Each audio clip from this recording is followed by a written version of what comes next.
All right, here we go. Today we have comedian Ali Siddiq in the building. Welcome to Vlad TV. Hey, man. Thank you for having me, man. Of course, of course. You know, we have a mutual friend, Willie D. Willie D. Yeah. DL. DL. A lot of people in common. Yes, sir. Yeah, we were actually born in the same year. We were talking about that before the interview. 1973, the best year ever. Ever. I'm a couple months older than you, but you know, we're both class of 91. Are you older than me? June 28th. Yeah, so October, yeah. Exactly. A little older. Exactly. Well, first time here. I was probably walking first, though. Wait, say it again? I was probably walking first. You probably were. You probably were. I was a little slow, you know, at the beginning. Well, it's your first time here, so I want to start at the very beginning. Born and raised in Houston, Texas. Yes, sir. Okay, so you grew up in the 3rd Ward? 3rd Ward and Southwest Side. Okay. And you have how many siblings? I grew up with one, but my dad was still out here producing, so we think it was like 5 of us, I think. Yeah, the last one is not confirmed yet, but he is definitely look like my father. Okay, so were your parents actually married or just? Yeah, my parents was married. So it's my older sister, my young sister Ashley, who passed, my brother Darius, my little sister Naomi, and then this guy, I can't even remember his name, but he approached me in the club and said that he thought we had the same father. Looks like a lot like my pops, though. Okay, well, at one point your parents split up. Yeah. And you went to go live with your mother initially? Yeah, my mom initially. Okay, and you were living in the projects for a while, but not permanently. I don't even think it's the projects. It was just some apartments that wasn't ideal to our living condition. Okay. Yeah, they were called Willow Ridge Apartments. Mm. Yeah, and then from Willow Ridge Apartments, we lived in some apartments called Hillcroft Square, which is affectionately known as the Swamp. The Swamp. Yeah. Okay, so I was listening to your comedy special on the way here, and at one point you talked about how your dad ended up taking you to go live with him for a little while? No, I actually asked. My mom, Okay. he asked, and I jumped out there way too early. I was like, yo, I'll live with you. And my sister was like, no, I don't think that's a good idea. She's like, I've been knowing him longer. You might want to roll with what I'm saying. So I went to go live with my father that was not really prepared to be a pops. He wasn't there yet. Oh yeah, you went in on that special talking about living with your dad. You were saying how your mom would buy you name brand sneakers.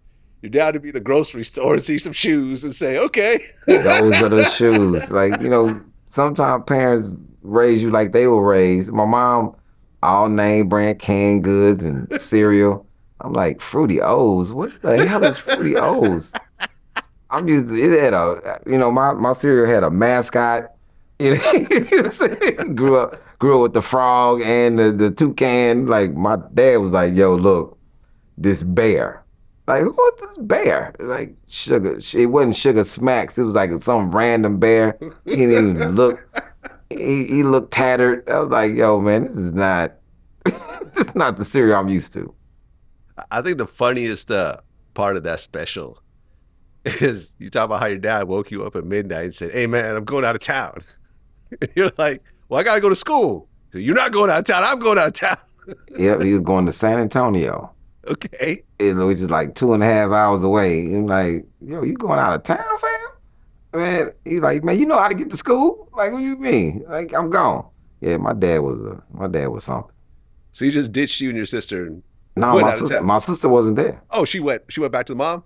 She never went to my dad. Oh, like, it was just you? It was just me. Oh, okay. When I packed my stuff up and went to live with my dad, my sister was just looking at the door like, he'll be back. He'll be back. He won't last a week. And like, yeah, I lasted 4 years. Damn. So from what age to what age? From 10 to like mid 14, because then I went live back with my mom. Okay. Now, when your dad went out of town, your dad was selling drugs at one point? Yeah, my pops was selling pills and powder cocaine. And when he went out of town, he had you take over the operation at like 14, No, no, 13, 10. 10. That was the first year. That was the first year that I lived with him. He was like, "Yo, some people gonna come to this door. You know what the stuff is." I'm like, man, I never really knew what those pills were, and I never knew what was in that bag. And they would come, I would hand them. They would get the money first, close the door, and then hand them the stuff, which was, I guess it was standard operation. Yeah, Father of the Year. Here we go. Drug dealing wasn't. I kind of explained to people, dealing wasn't the same as what people see now. Because my pops never sold. It was no back then. 19. You got to think It's 83. 83, yeah. I'm 10. There's nobody smoking. This like, and these people were prominent people. These wasn't people that looked torn up. These were people who had jobs and were doing it because the pills were speed. Oh, okay. The pills were speed, and then the powder was powder cocaine. So he sold to like lawyers and people of that nature. It wasn't crack at that time. Right, 'cause it was more expensive. It, it was. My dad lived in a nice. I still haven't seen to this day a townhouse that had these windows. My dad windows at least 40, 50 feet. Damn. Okay. It was a big. It was a when you come into it, and that was the back. The front was like panoramic in the front, where it was like a lot of windows because he had a lot of plants in his window. Speaker system, reel to reel, big. He had the big house speakers in his house, stereo system. I think we were that was the first time I was introduced to cable. Hmm. You know, he had a floor model TV, a big one, and yeah, dealing was different then. It was like a classy man's situation. It wasn't the heroin era. It Mhm. was the cocaine snorting era. So all the women looked great.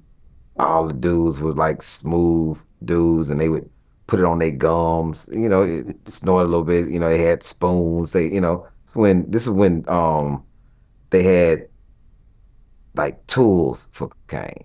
Little Coke spoon, yeah. Look, spoon. Yeah. And then other dudes had they had a long Yeah, the nail. long fingernail, yeah. And my dad used to. What did he ask me one time? Did I ever notice the dudes with all the rest of their nails were trimmed, and they had one long nail on their pinky finger. That's when they was snorting. Okay, so you were selling drugs for your dad while he was out of town, but eventually he comes back. Yeah, it was only a day. Okay. And did you still dabble in drug selling while you were living with him, or did that start after you moved back with your That's mom? after I moved out. Okay. So you go back with your mom at 14, Yes. and then that's when you started selling.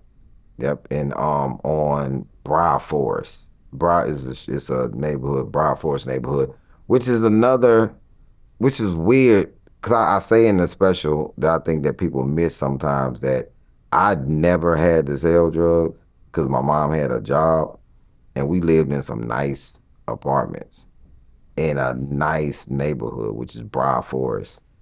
And it may not be as prominent as it was then, but it was a very prominent neighborhood at that time.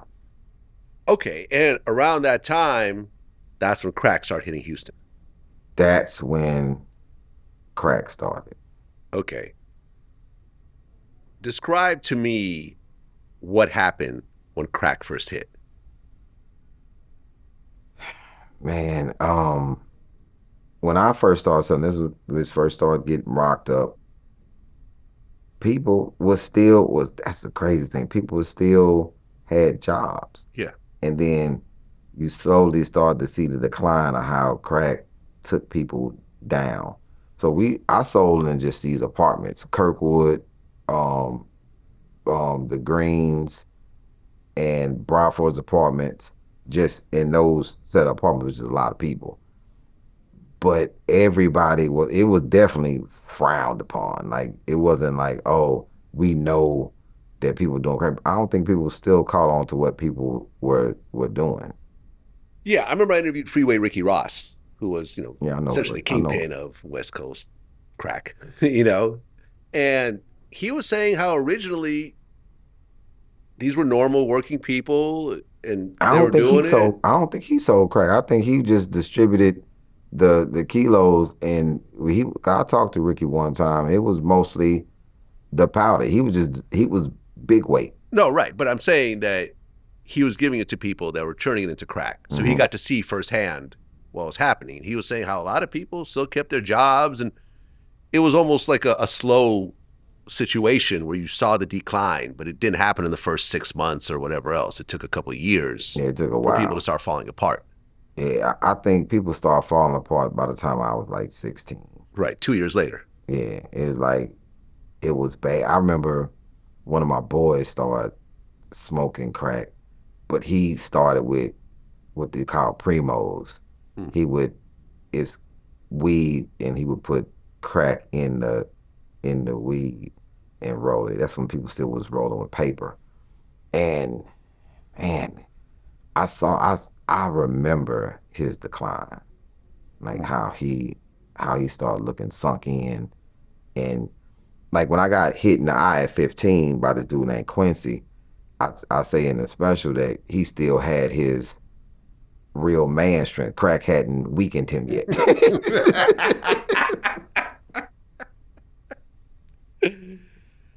Now listen, the stories you told in your special about selling drugs and dealing with the various characters out in the street, you said like there was no like clean sales.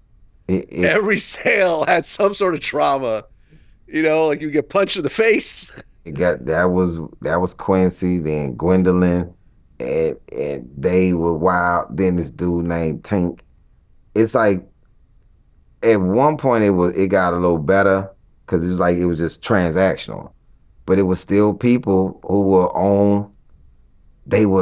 I'll never forget, this dude brought me a car battery.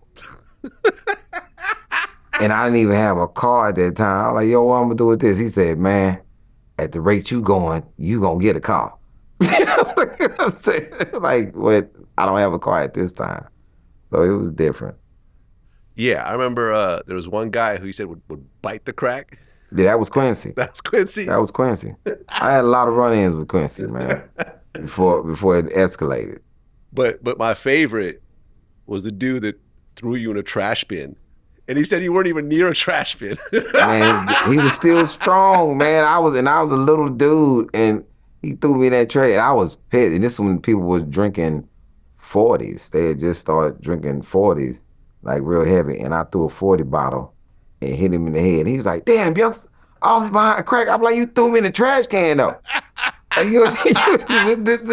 didn't start this. I was trying to think of, because my dad, going back to my dad, at this time, it was honor amongst thieves.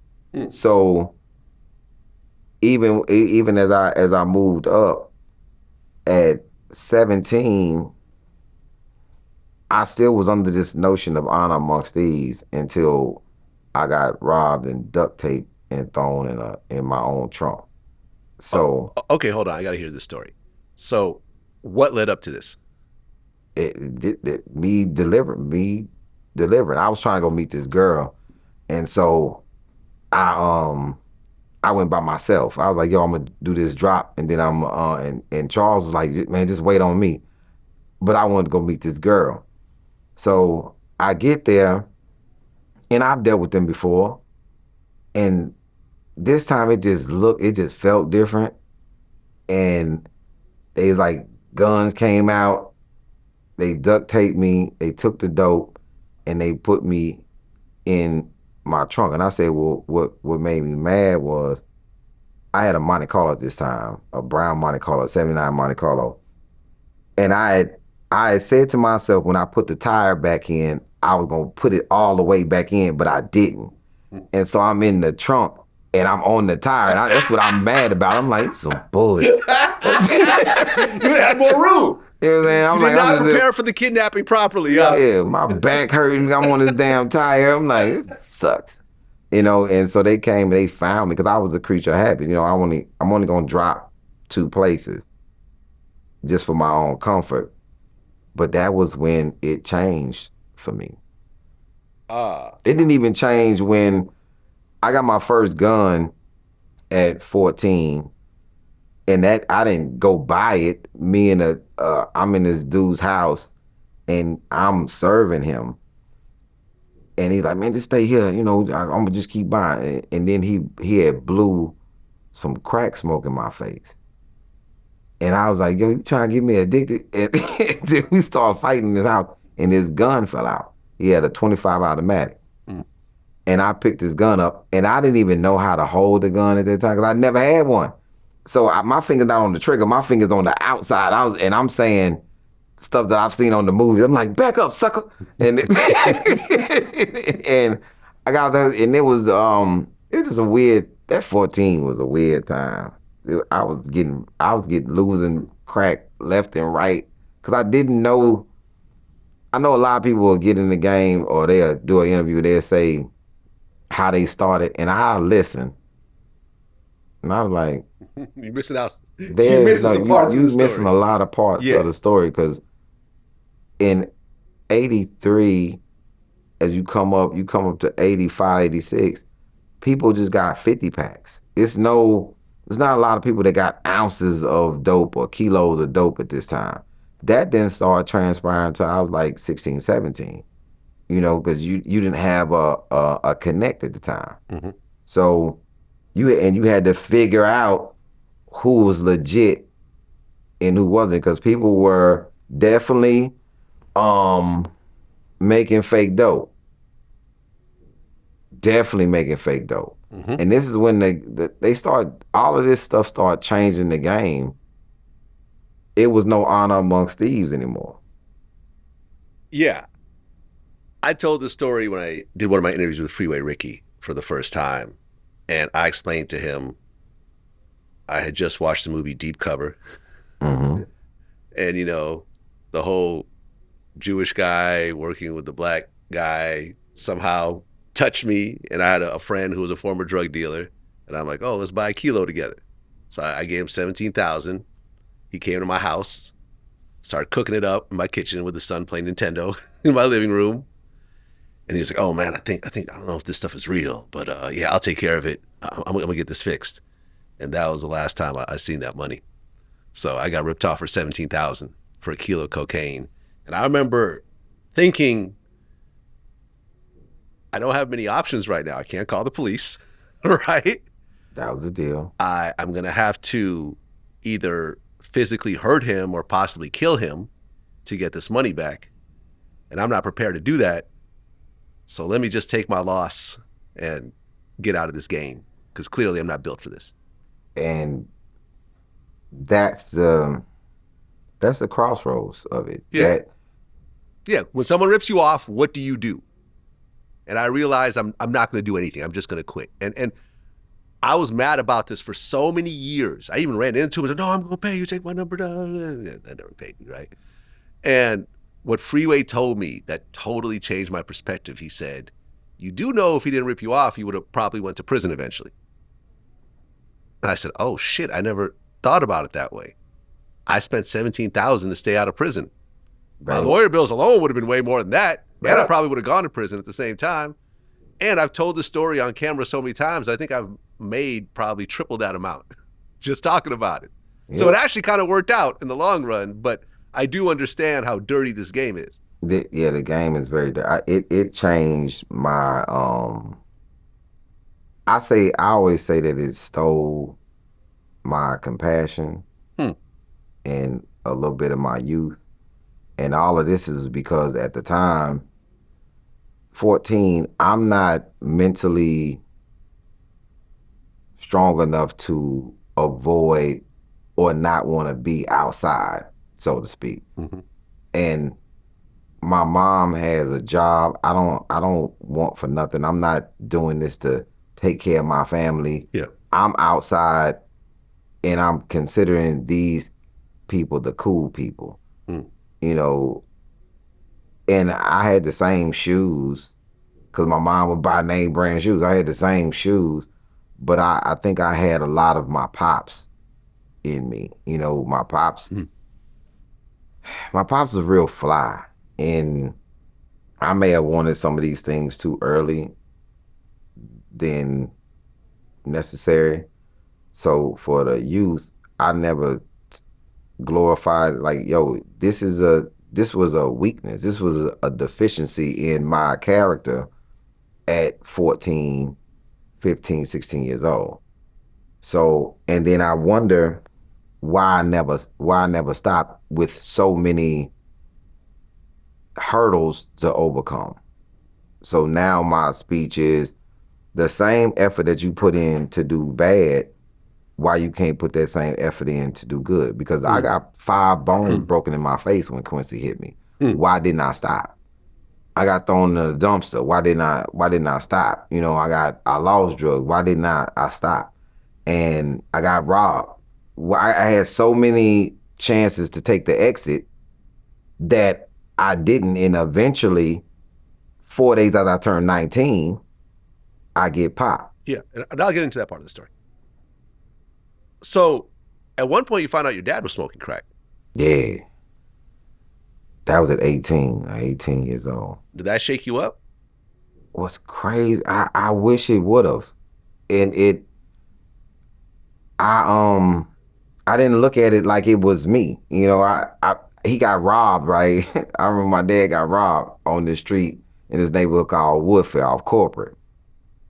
So I come on the block and some young boys is telling me how they just robbed these 2 old dudes that was trying to buy something from them, and they just took their stuff. So well, let me see what you got. And I noticed the ring and the watch. And I'm like, yo, just, man, put that in the bag. I'm finna take that. And they like, damn, you gonna take our stuff? And I'm like, yo, you took it from somebody, didn't you? And they know I had to look. And I'm like, yo, bro, just put the stuff in the bag. Gave them a couple dollars for it. And then I went and I to my dad's place and I threw the bag at him. I was like, yo, here go your stuff.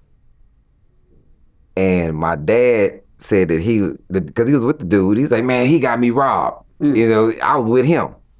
So I think maybe like 2 weeks later, I end up telling my mom about it, that he had got robbed. I said, I think my pops got robbed. She said he was probably somewhere smoking crack. I'm like, my dad don't smoke no crack. Because he had just told me he didn't. And my mom looked at me in my face and was like, boy, I done put your dad in rehab twice. Oh. And this is away from each other. Like, they not even together. She just trying to help him out. And I went back and told him, I said, yo, Mama said that you was smoking crack. I didn't even say my mom. I said, man, you were smoking crack. And he said, who told you that? Your mama? She always talking about your mama violated my HIPAA rights. Not the HIPAA rights. I was like, she can't be talking about my business. I'm like she's a doctor or something. I said, man, this man is crazy town. So, violated my HIPAA rights. But he eventually got clean, and I remember calling him one time. I may have been 42, something up in there. I said, yo, man, I need to talk to you, bro. I just need to holler at you. My dad caught a bus from Alexandria, Louisiana to come down and just spend time with me. And it was like for 2 hours. And then he looked at me and was like, you don't need me, right? And I was like, yeah, I'm still, he like, I'm finna get in these streets. My dad came back to Houston and was in these streets for like 3 days. He didn't leave for like 3 days. I only saw him for those 2 hours that he came and hung out with me. But that's probably what all I needed. That was enough. Well, at one point, you got a Guatemalan plug? Yeah, dude named Guatemala. Oh, okay. Yeah, his name was Guatemala because he was getting this from somebody in Guatemala. Oh, okay. So we called him Guatemala. We called him Guatemala. But Guatemala was man, he was the dude. He had 2 townhouses that were next to each other. And in the laundry room of one of the townhouses, you move the laundry, the washing machine, and you go to the other side is where he housed his money. And I shouldn't even met him because that was just more motivation. Like, yo, this man got a townhouse full of money next to his townhouse. And now I'm on a different path. I'm like, yo, this is what I want. I want a townhouse full of money. So I had a townhouse on Woodfair that I stashed money in. Then I had my girl's house that I stashed money in. But I'm still a kid. So a lot of my stuff is in other people's names. When I was buying stuff and getting stuff, I'm still a kid. Well, when you met Guatemala, you were buying kilos from him at one point? Yeah, we was getting from Guatemala. Okay. Like I was part of a crew.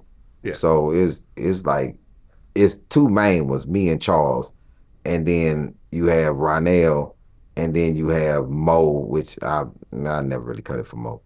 Because he wasn't my people. And then you had my little team that was branched off of that, which, was a team of young boys that was kind of wild a little bit. Okay, so you guys were getting those, then chopping it up and selling it, and Yeah. rinse and repeat and so forth. But at one point there was a drought, and kilos were going for 60,000. Yeah, them joints was That's up there. crazy. Them joints was up there. That's 4 times. Yeah. It was bad. Cause you had ounces was like 25 to 3K. And that's cause a mud pump had got busted. And I remember when I saw it on the news, huge bust happened on the news. And I remember Charles saying, yep, it's finna be a drought because somebody didn't get paid. And I never knew what that meant until later on. That somebody, a higher up, didn't get paid. And so they seized the, and then maybe I could say about 8-9 months later, I think they got paid, and then for some reason it went down, and those was back on the street. Oh, but during the drought, I guess people started selling fake things, Yeah, and people started dying. a lot of people started. Kind of like the situation that's happening right now. No, this was a lot of in situation. People because they was selling people fake. Oh, so people would retaliate. Yeah, people would retaliate. Oh, It wasn't a fake thing. It was like they was blowing up with this stuff, with B12 and doing all that. But then some people was selling like rock and and like actual rock just mushed together to make it look like. And then they would put like powder over the top of, like you press it with powder on the top of it. So when you test it, you just getting the little thin sheet of cocaine that's on the top, and then the rest is I think Woody D rapped about this one time. Said he saw a dude that was gold metal flour. Yeah, that, no, it was dope, but it was gold metal flour.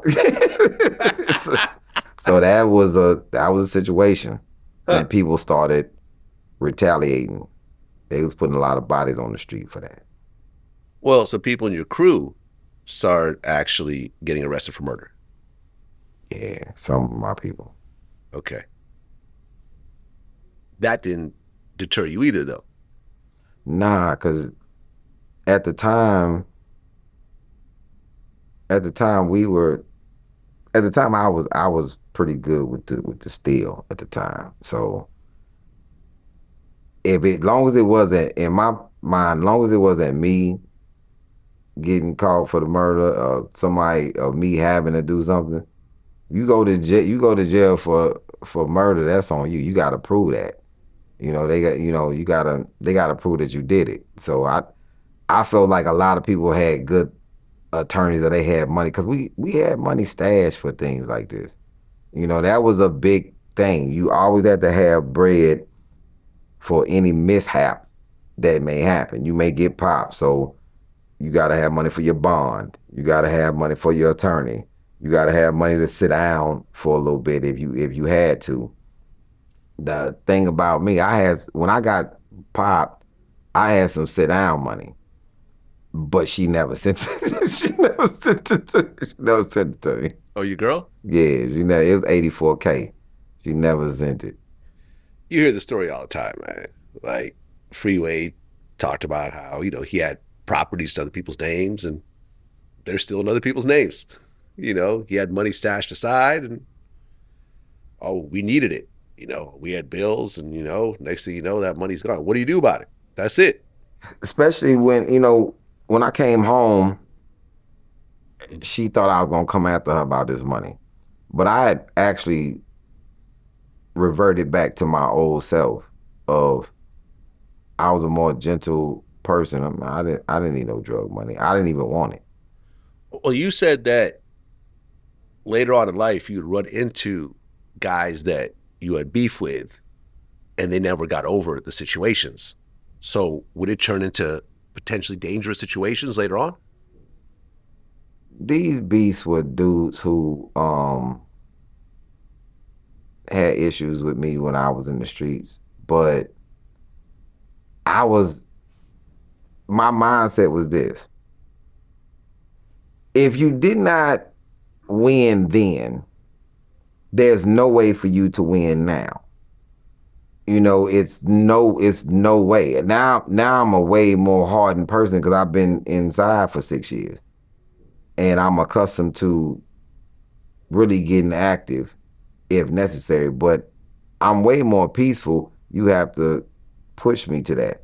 Even now, as a comedian, it's guys who had problems with me in high school that I would run into, or they'd come to a show or whatever, not knowing I'm gonna be at the show or whatever. And man, remember I don't remember.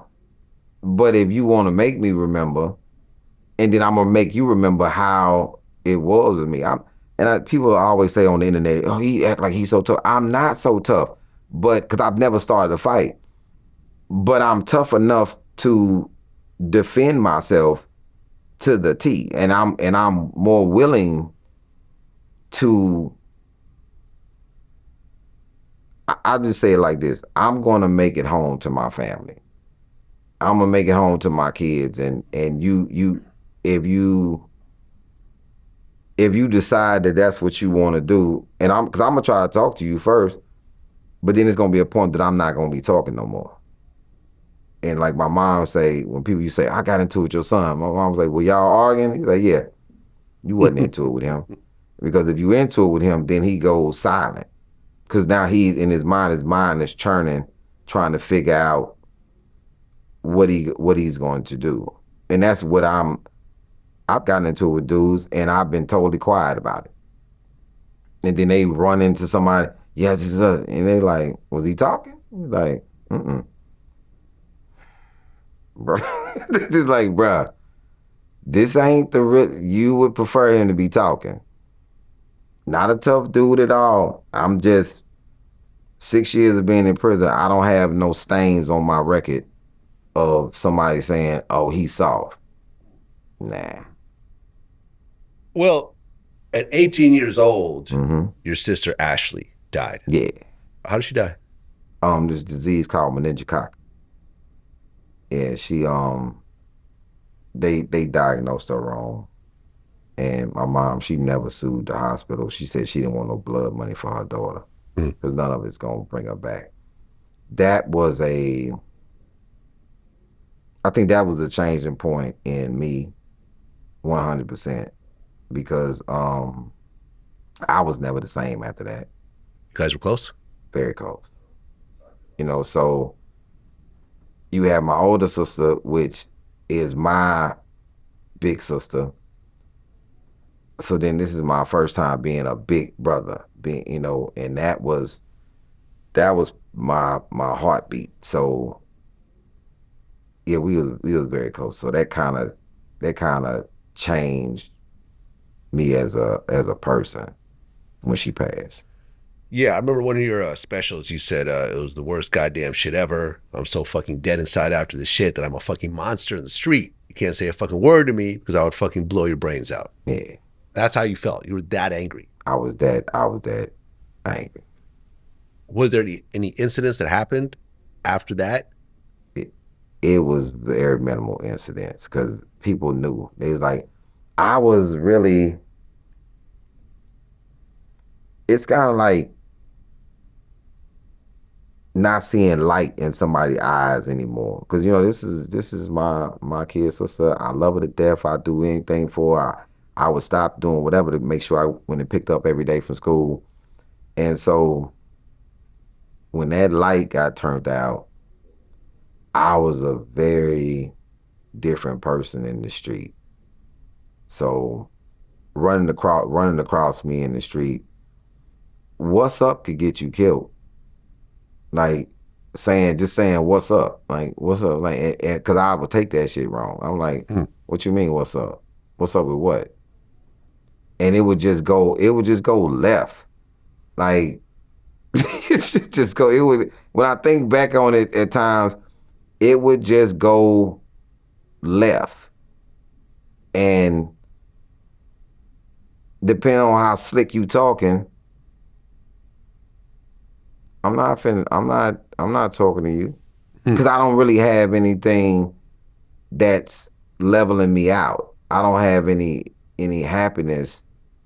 My sister was like my happiness. So now it's like kind of like, man, what's up?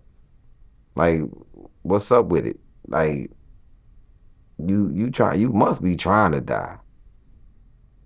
Well, keeping in mind that there's a statute of limitations, did you ever shoot somebody during that era? Not kill anybody. I don't want to know about that. I will not confirm nor deny. Okay. So there was potentially some shootings that happened. Yeah, it was some potential shootings that happened. Did you ever get shot yourself? I got grazed. Dude tried to shoot me in the stomach and grazed me, and burnt me with the barrel because he was too close. We was inside and and I felt this, but he didn't get off what he wanted to get off. I've been shot at. They didn't get off with it. I think I had a shield around me at some point because it was times that people got right next to me got shot.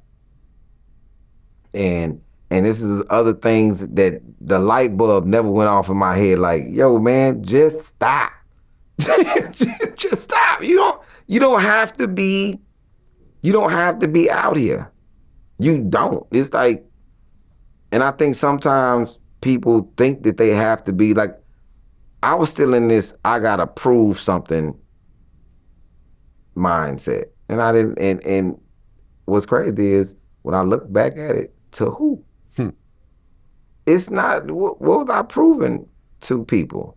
My crew already knew I was rugged.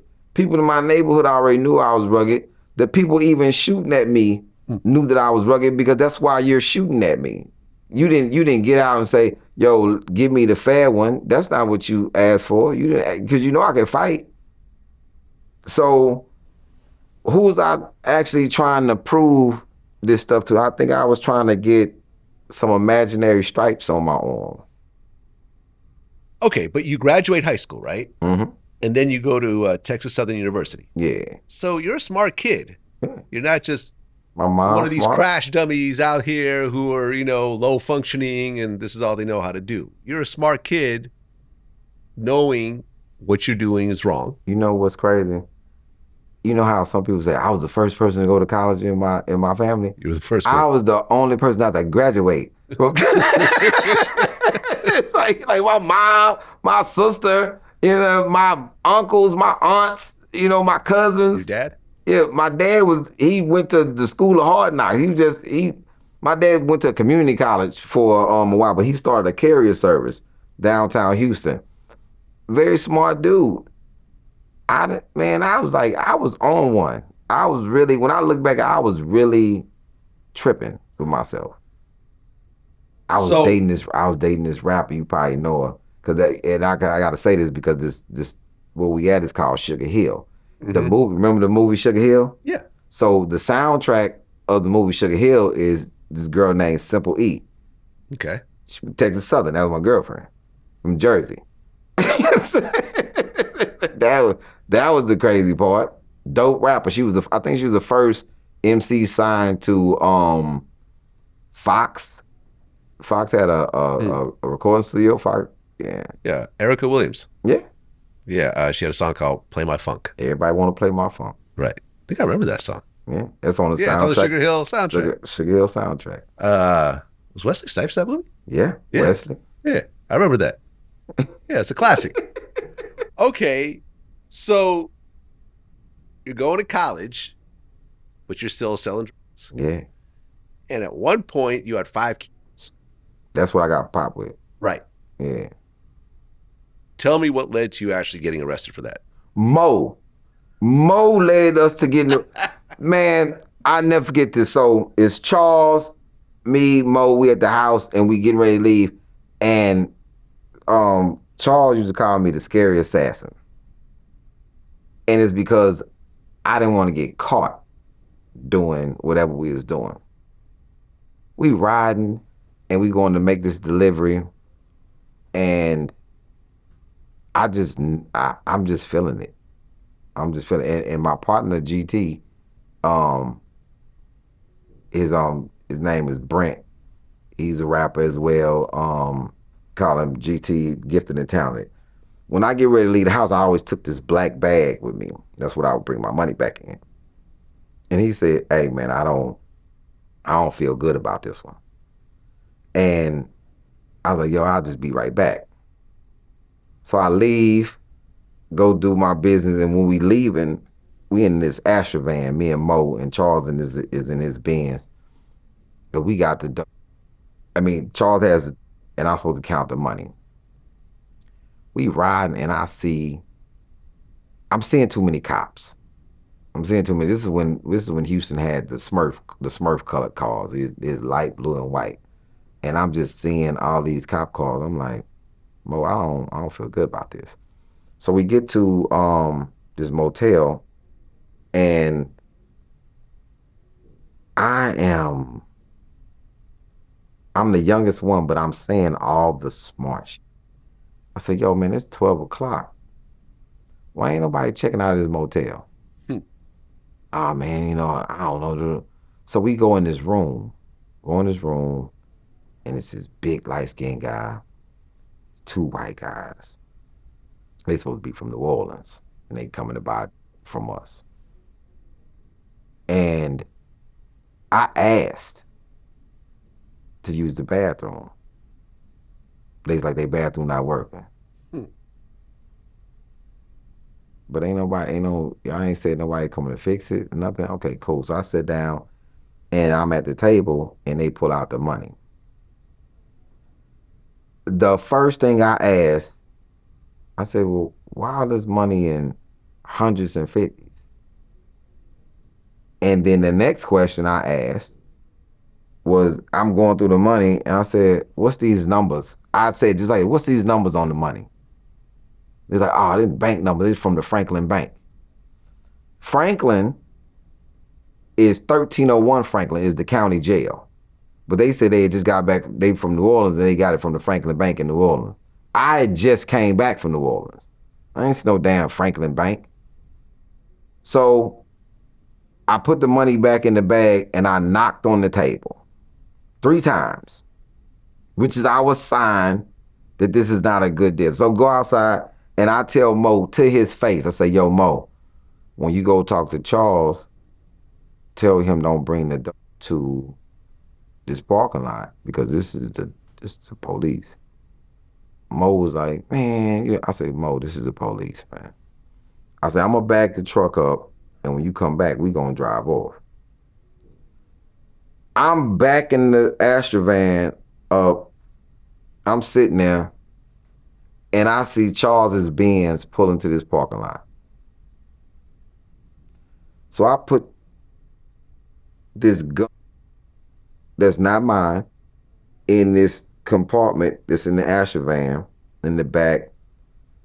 We don't have no drugs in the car, so I'm thinking, okay, we may be able to, I may can skate on this if I just drive off. I never forget this whole, so the guy who set us up had a hole in his jaw. Like he got shot or something. He had a hole in his jaw. And so the trunk, Charles gets out with him because he's too far for me to even say anything. So when he opens the trunk, I never forget this. The dude took his hat off like this. Like he was like, wow, look at all this dope. And man, like this room right now has 3 people in it. Just imagine 60 people being in this room as soon as that hat come off. Police. The feds come out of everywhere.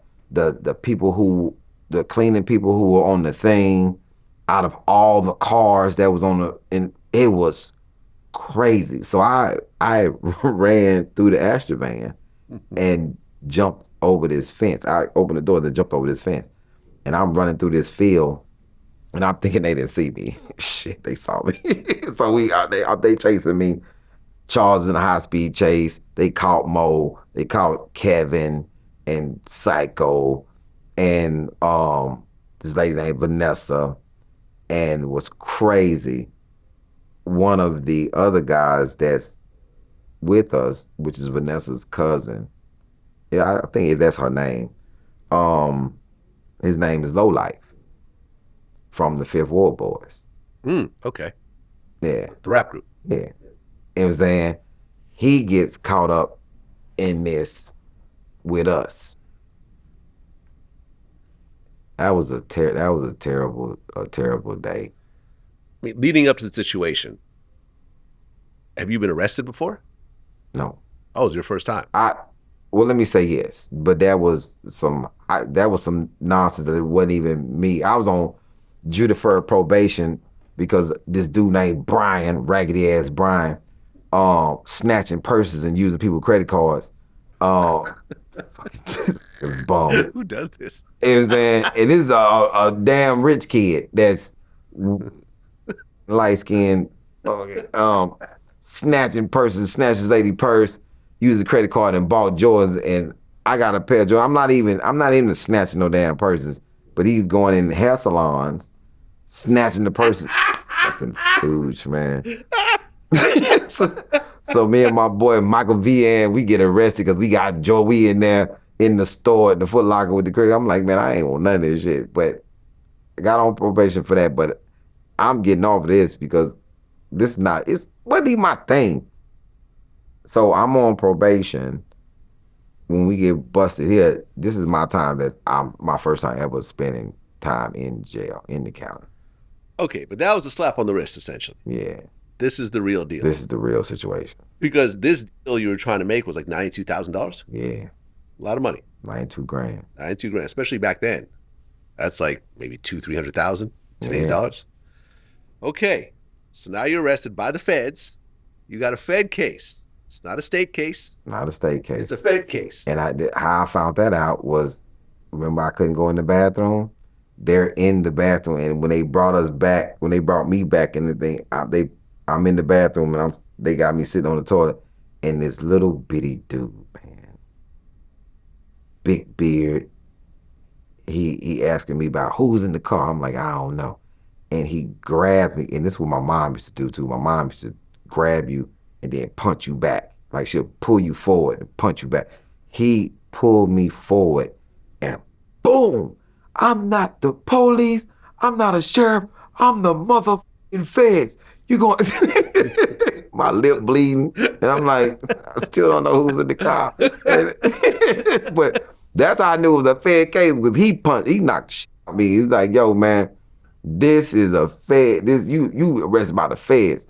So that carried a lot of weight to me. I'm like, this is the feds. This is not the local police. 98% conviction rate. 98% conviction. Right, you're not getting off. Yeah. Especially with all the evidence they have in this particular situation. They had, so we was at this sugar mill in this club by the sugar mill in Sugarland. Kevin owned this club. They had me talking to my girlfriend on the phone because she had paged me. I called from the phone in the club. They had everything. That's how they knew where we stayed. That's how I was seeing so many police from the beginning, because they knew it. Like, man, they sucked. Feds on they note. When the feds come get you, it's not by accident. And they wasn't really after us. I'll make that clear. Right, because this seems like you're talking about 60 federal officers for 5 kilos. That seems like overkill to me. They were after Kevin. I just talked to Kevin not that long ago. They was after Kevin. They wasn't even after us. We just happened to be the people. Kevin, I'm just now finding out that Kevin really didn't even know Charles like that.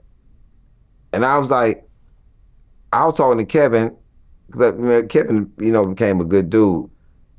He's like, man, I didn't know. And I said, Kevin, I only knew Charles and Mo.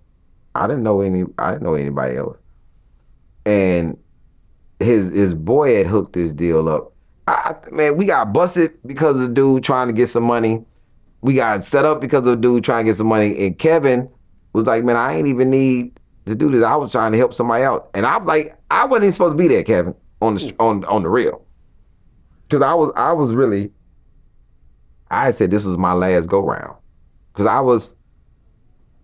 I was getting out. But isn't that what everyone says when they get busted? Freeway Ricky was doing, last time, Boston George. I interviewed the real Boston George. It's my last deal. I do this and I'm out. Everyone always says that, but I feel like they don't really mean it. Yeah, man, I meant it. That's why the movie Blow. Man, I watched Blow with Johnny Depp. Yeah. And at the end, man, I was just sobbing. Oh, you were crying from the movie. Because I was like, damn, this is me. I was done. Why did I need to do this last anything? I got 84 grand. Like, how much more money was I gonna make with this dick? I was coming to help as assistant. I wasn't, out of 92 grand, I was gonna give what, 20? I got 84. And I got other bread, other places. Like, man, how much more money did I think that I needed with this? Sometimes when you look back at it and you really remorseful for the things that you did, like, and then I'm even remorseful for that, the fact that I was even selling. I'm, for lack of better words, man, I'm f***ing up my community for what? And it's not like, once again, it's not like I had to sell. My mom had a damn job. My mom was she working for this place called Ferranti Computers. My mom was building mainframe computers. This is an intelligent woman. Like, man, I'm doing bullshit, embarrassing my family for nothing. Yeah. Man, I know my mom was sick, man, just to even say that I was incarcerated. My sister was in the Navy at the time. Like, your little brother locked up. My aunt, registered nurses. My uncle, a congressperson. Like, man, I'm getting up the name of my family, trying to get honor in the streets when I'm not honoring my family name.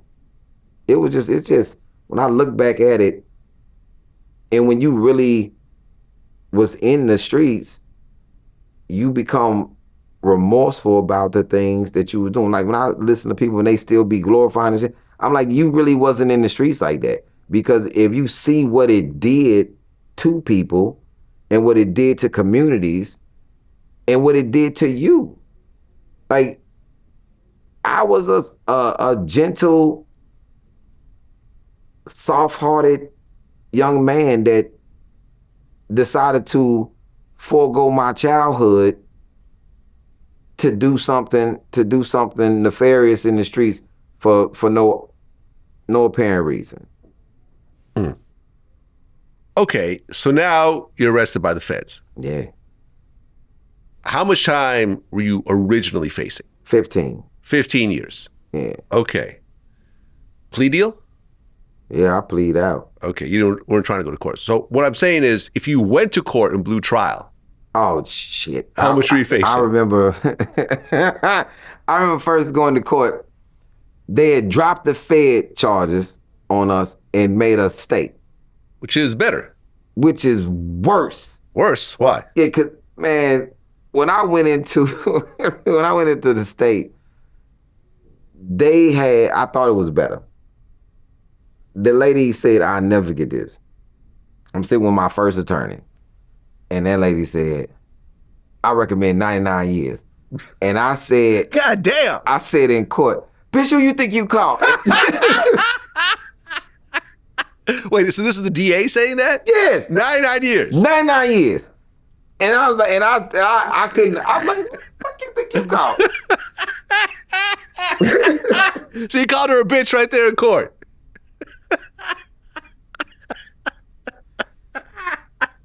Man, so they took me out and put me in this little room. Like you Pablo Escobar or something. And like, yo, and I'm like, man, yo, the fuck, man. And my first lawyer, Bobby Stewart, Bobby was like, yo, man, you can't be. I'm like, no, you don't understand. I'm trying to figure out who the fuck she thinks she caught, right? So then we go back to court again, and she recommends 60 years for me. 60 years, okay? So then I get... You're how old at the time? I'm 19. 19, 60 years. Man, so get out of 79. I get this attorney, Rio Harris. Rio Harris, good attorney, and I'm calling Rio every day, and I'm saying all type of bullshit to Rio. Like I say, Rio, I've been at the law library, and it's like I can see him shaking his head like, I figured out a way to beat this. What? Found a loophole. What? I say, listen, they got me on a delivery. Tell them I want a possession. He's like, what? I say, because a possession carries from 5 to 20. Delivery, and then you have conspiracy. Conspiracy is 20. Delivery is 15. Possession is 5. I'm like, yo. He said a possession is like you were using. I said, well, tell him I was smoking. And he's 5 like, kilos. He's like, 5 kilos. He's like, I said on the phone with Gus, I said, telling people I got a habit. Put me in a program. And he's like, Tony Montana just sticking their head in the cocaine. Fucking nuts. So then after that one, I think I called him a month later. And I said, yo, I just read in the paper, my judge was named Woody Denson. I said, Woody Denson is up on bribery charges. I said, yo, I need you to get in touch with him. He's like, yo, it's probably too late. Wait. So were you trying to bribe the judge? I was about to. Like, he already up on case. Obviously taking money. Like, how much were you going to offer him? Man, I don't know. I was going to say, hey, Rio, talk to him, man. See a number. Because in my mind, I got 84. Right. Let's see what we can work out, man. Rio's like, man, stop going to the law library. Don't call me with this shit no more. Like, and Rio ended up, because I was on probation, they had 10 years for that, and then 15 for the delivery case. So how the case went was, whoever copped first was gonna get the least amount of time. Okay. And they're starting at 15, and they're going up. So I copped first, away from everybody else. I ain't telling on nobody. I'm just like, yo, man, I'm guilty. Give me the 15. Let me roll. And they gonna run it concurrent with my 10. So I'm just doing 15. Everybody, it went up to 45, I think. It went up to 45 years. Everybody, it went up 5 years for everybody. So your last co-defendant got 45 years. Mm-hmm. Damn. Wow. Yeah. Okay. But they were already convicted felons. You know, they had already had records. So I copped for the 15 because I wanted to take, because this is what they told me. Because it's state, right? You get 15, probably do 18 to 21 months. And then you get, because they get 2 for 1. Wait. You're saying you get a 15-year sentence and you get out in less than 2 years? Yeah. That's crazy. 2 to 1. 2 to 1 doesn't add up to 15. So they, plus, because you don't do the whole 15. They're going to let you out on parole, on mandatory supervision. Huh. You know what I'm Okay. saying? So you're gonna get 2 to 15. You're gonna get for every month you do, you get 2 months. So that's 3 months, and hey man, you home in 18 to 21 months, because that's how it was going back then in the early 90s. So I get caught up in, this is when I learned this. I'm on Torres unit in San Antonio. I'm in this prison. And this old head set me down and he said, hey, you ought to tell your people to vote for Ann Richards. Because Ann Richards is the governor at the time. So I said, why? Because if Ann Richards win, it's her last term. She can't run no more. I said, man, she ain't gonna be putting money into no damn prison. They gonna be just housing money, doing what they gotta do. And she's running up against Bush Jr., George Bush Jr. When anybody comes into office, the first thing they say, they gonna get tough on crime. So nobody's going home. So Bush wins, and the next thing I get is a 2-year serve off. I'm like, what? That's for people who like doing bad things down there. You not learning your lesson. I get served off for 2 years, and this is after I had already served like 3.5 years, something up in there. So I get this 2-year serve off where they don't even, and this is when they don't even bring you up for parole. For 2 years, they not even bring you up for parole, and it's still not guaranteed that you get parole, because parole is not mandatory. It's the gift, basically. So I end up doing 2.5 more years because I got that serve off because Bush won in office.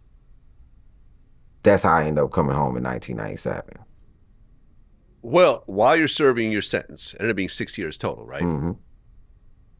There was a situation with the CEO named Mitchell.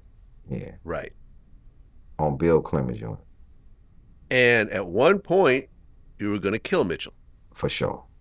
With a knife, right? Yeah, for sure. And this was because he forced you into doing a strip search? Yeah.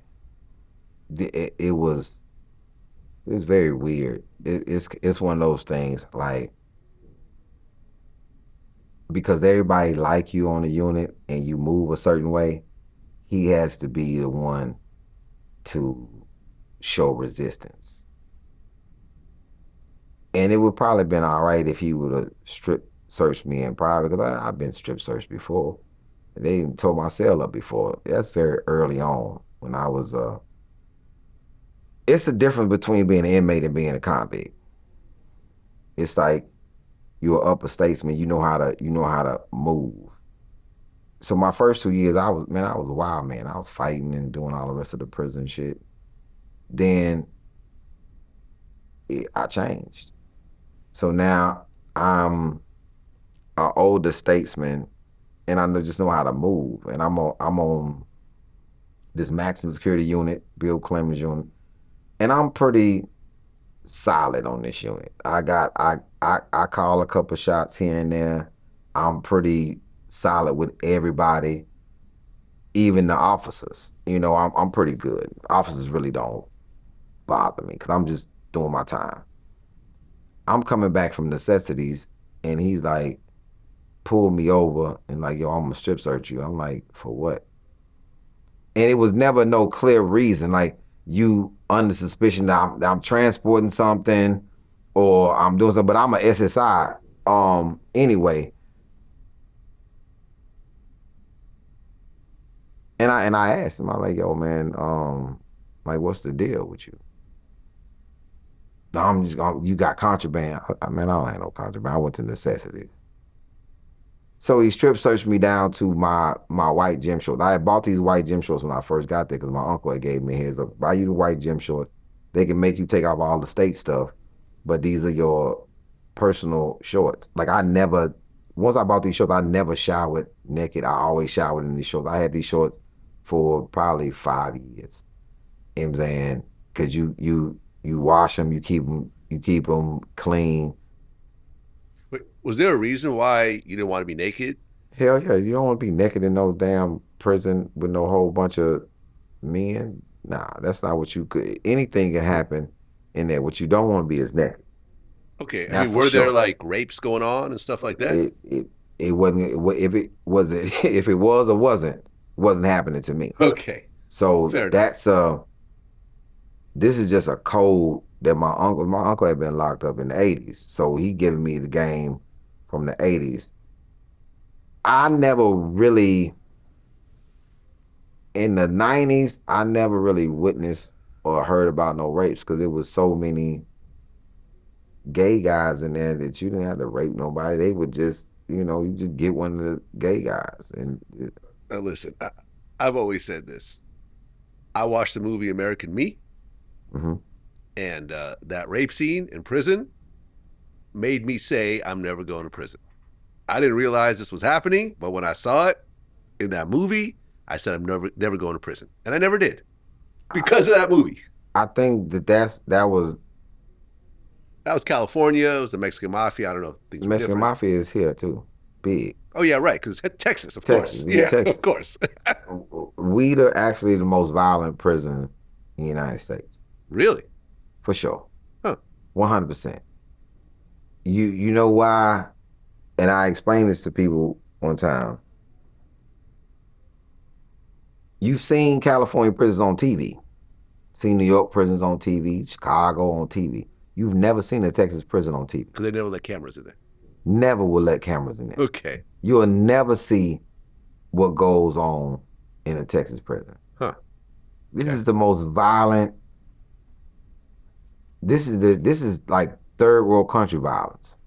So you have not just Mexican mafia, you got Texas Syndicate, you got Aztecas, you got Mexico, you have the UA, then you have three branches of Aryan Nation, then you have several black gangs.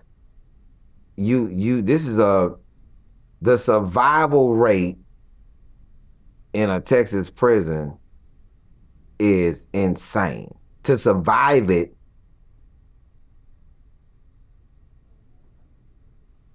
I tell man, the things that we had to endure and we had to do. And just imagine being in a rural town where everybody that worked there are family members. The officers could kill you and leave you in isolation and never say what happened to you. Hmm. You can get beat to death. This is a man. I tell people to come out of there, not be gay, not get raped, not be on medication, and to be sane. Hmm. You have really accomplished something. Okay. So You really the CO Mitchell tried to strip search you. Well, he Yeah. did strip search. He did strip search. So then you got a knife. In the vestibule area, which was the problem. It's a high traffic area. So everyone got to see you basically. Yeah. Okay. And that bothered you. 8 building That bothered you to the point where you got a knife and planned to kill him. for 4 months. I didn't say a word. I plotted to kill this man for 4 months. Okay. Did you think you were going to get away with it? Or you I didn't wasn't- care? I didn't care. It wasn't. It was that serious? One strip search? It was that. Spend the rest of your life in prison. It was that goddamn serious. Okay. I wrote my mom this cryptic ass letter, and she was like, she wrote me and was like, don't, just be easy, and I couldn't, cause I don't think people understand. So with that story, mass majority of people who like that story are elderly women. That's who come up to me a lot and say, you should have killed him. They say that in the airport. Okay. And I had to really think about why this resonates with them so much. A lot of women, and too many women in this country, have been violated and never got any get back by some man that used his power to violate them. So hearing this story and somebody getting a level of get back resonates with him because Mitchell, once he knew that he was gonna die, he never said nothing to me again. He saw it because he felt it because he was in a position where he was vulnerable. He was on 4 building. He was on the gate between 4 building and the rest of the buildings where he just by himself. And this is going to closed custody.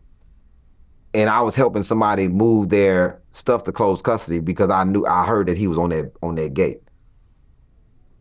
So about time I would have stabbed him,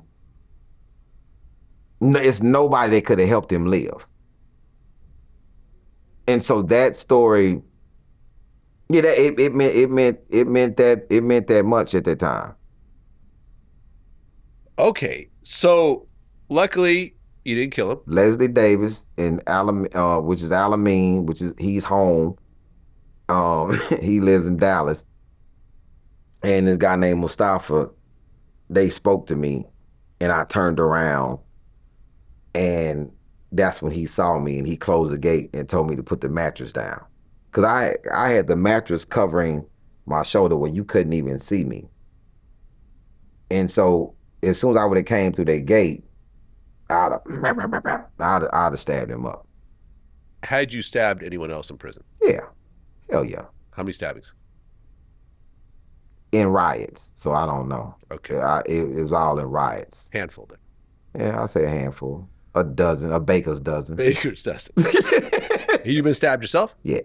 Where? Cut across the side. Damn. You saw the scar? Yeah. Okay. So luckily you didn't kill the CEO, or else we would not be having this conversation right now. Right. Now, at one point, you started working in the laundromat. Yeah, I was working in laundry. That was on another unit. That was on Torres. And is that when you started really telling jokes and to an audience and kind of getting your chops down? That's the thing that, because somebody wrote that one time, people always say, you started doing stand-up in prison. There was no comedy club in there. I became a jovial person. Like, black culture, I grew up on the back of the bus. So in the back of the bus is where all the jonesing happens. So this is when you just talk about people. And I remember I was on Bill Clemens.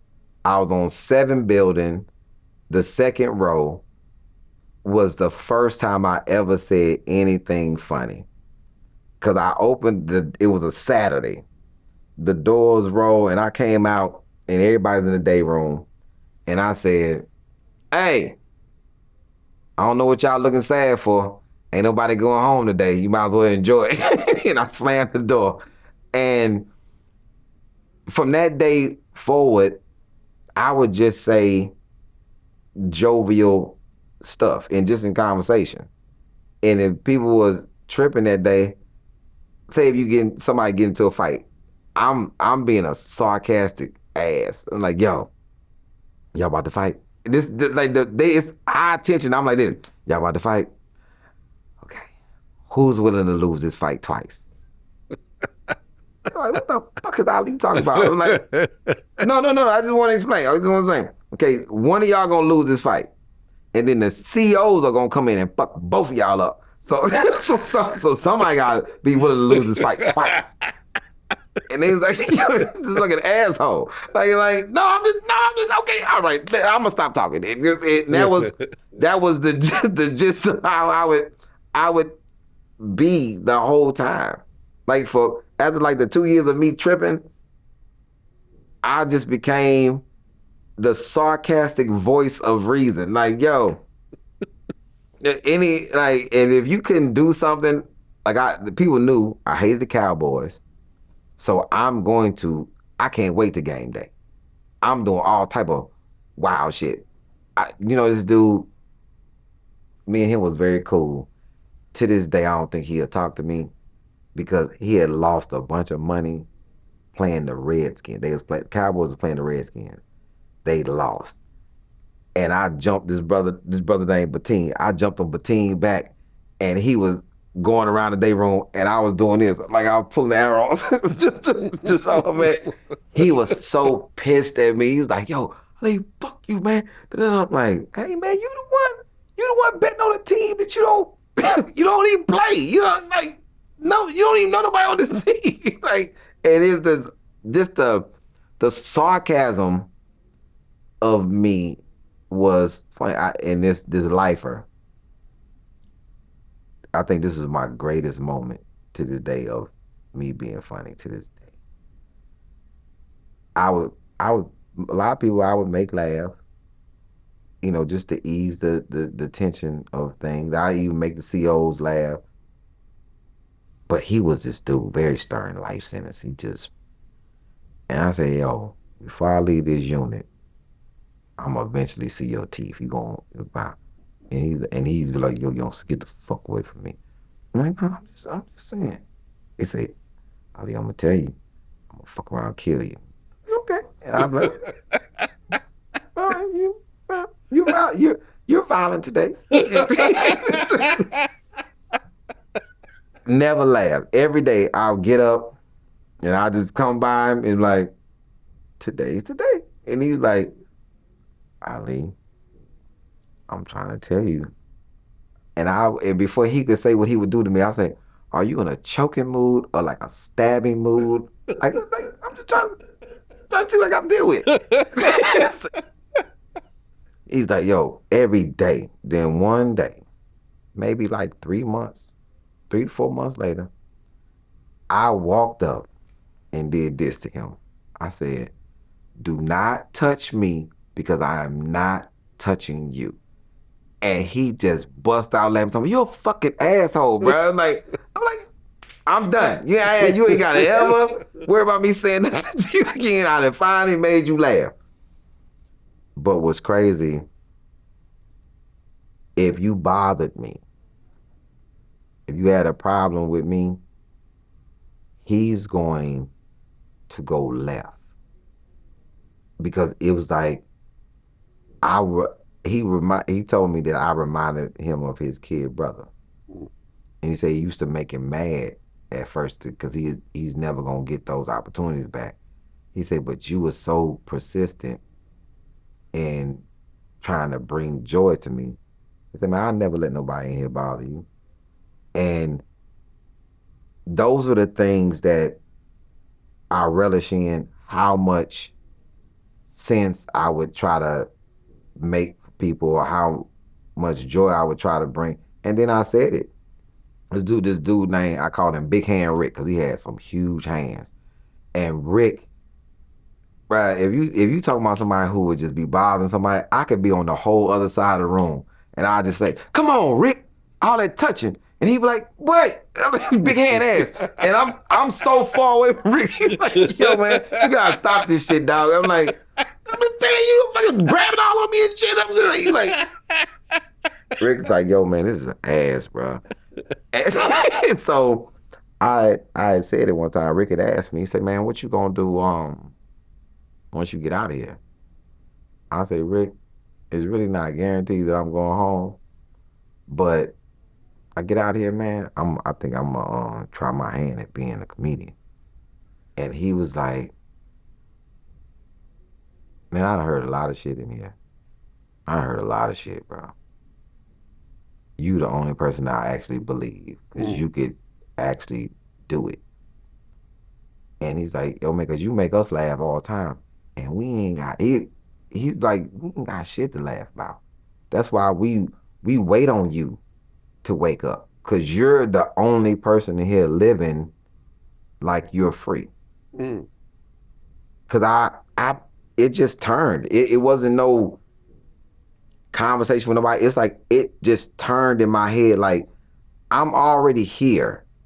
I'm not gonna be in here hardening myself for the world. So if I do get out, I don't want to be some villain looking type dude or nothing like that. Man, I want to be able to go out and I never got institutionalized. I never said the word boss because that's what they call COs.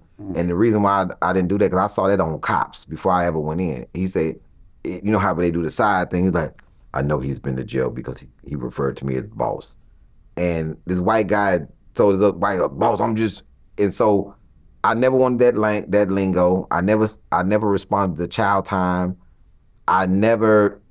It was just a lot of prison shit that I never got into because I didn't want to become some hardened person. And some of the shit happened anyway. Like Stabbings. yeah, that was early on. That was all the first 2 years. But like I still to this day, I've been out 27 years, going on 28. I still don't go to the restroom without turning on the water because I have to hear some type of noise. Huh. Because the prison is loud and it's just a thing that happens. Like you could be, especially if you're in a dormitory. I eventually became a trustee. I'm in a dormitory and I'm sitting on the toilet. It'd be dudes in the shower. It'd be dudes gambling in the shower. And that was the weird thing. Somebody could be taking a shower on one side and then it's like 4 or 5 dudes gambling on the other side. And then you on the toilet with your towel over you reading the book. And somebody come in while you on the toilet. Hey, we got next on the court. You gonna play? And you like, I'm on the Taking a shit. I'm on the toilet. I see what you're doing, but are you gonna play? There's no level of privacy whatsoever. It's no level of privacy. So it's like a fucking gym in here while you in there and you like, so you the way you do it, one pants leg out, keep your feet towel over you, and you have a book or you have something because you what you can do is just pull your pants down and have both your feet trapped in like that. Because if something jump off, you don't have time to pull up your pants. You vulnerable. So you gotta at least have one foot out to be able to be ready for action. This almost reminds me of a story. One of my regular guests on the show, 1090 Jake, he's this white kid that did a bunch of prison time. And I asked him the worst shit he ever experienced while locked up. He said there was a situation where I think it was like a transfer. They were transferring some prisoners or whatever. And it was like a white kid that was like there with mostly black inmates. The white kid goes to the bathroom to take a shit. One of the other inmates goes into a stall and said, "Don't even wipe. Bend over or I'm going to stab you." You get stabbed at that point. Yeah. If you're a dog, you get stabbed at that point, and you fight your way out of that. He comes in with a knife. You know what I'm saying? Yeah. Even if somebody comes in with a knife. Yeah. That's I don't think that people understand what's better. If that would have happened to me, I remember a dude whistled at me on transit. Gay dude? Mm-hmm. Obviously, anybody you whistle at me, and I couldn't wait. Even though I'm on Darrington, he's not even on the same side with me. I'm in transit. I'm not even assigned to this unit yet. I could not wait to get to him to bust his shit up. I couldn't wait. I couldn't even eat my food. That angry. Oh yeah, because it's the situations that, and you gotta have it in you. You can't, the level of having it in you goes beyond. Like I've done some things in there that if I was in the streets, man, I would let you make it. But this is a different place. And you cannot, if you called me out my name in prison, like the words out your mouth or the bitch ass motherfucker, that's a fucking death sentence. It's a death sentence. And I'm looking to fuck you up back. I'm looking to yo, man, you got to get the fuck out of here. And people who know, like, yo, this little motherfucker ain't finna let you make it at all. I'm not.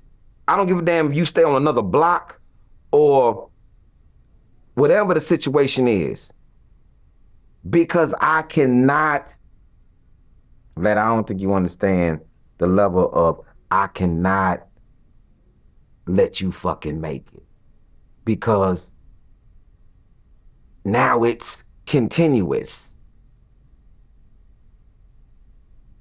But the other thing is this, like my boy White Dog. I remember these dudes was saying he's on the other side of the unit. And I got word that White Dog they was talking about raping White Dog, and he came to rec and he told me that they was talking about raping him. And I said, who? Because I had met him in the county. So I went to the dudes who was talking about raping him. I said, so what you trying to do is make a man a girl when there's other people in here that do that voluntarily? So this is the call on my children. You put your motherfucking hands on that white boy, you will never see the fucking world. And it's enough of us to make sure of it.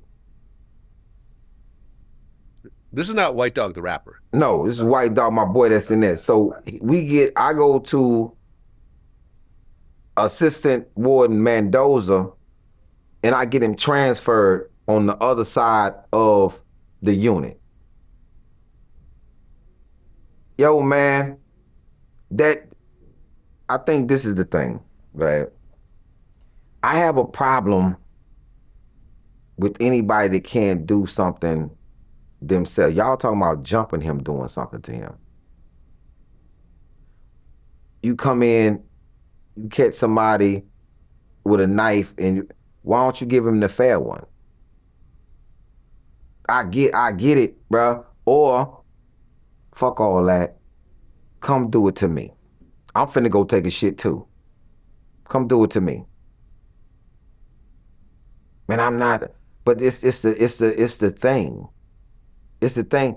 You come in with a knife, don't wipe. My pants already set. So as soon as you come in, I'm gonna grab, man, this shit gonna go bad, bro.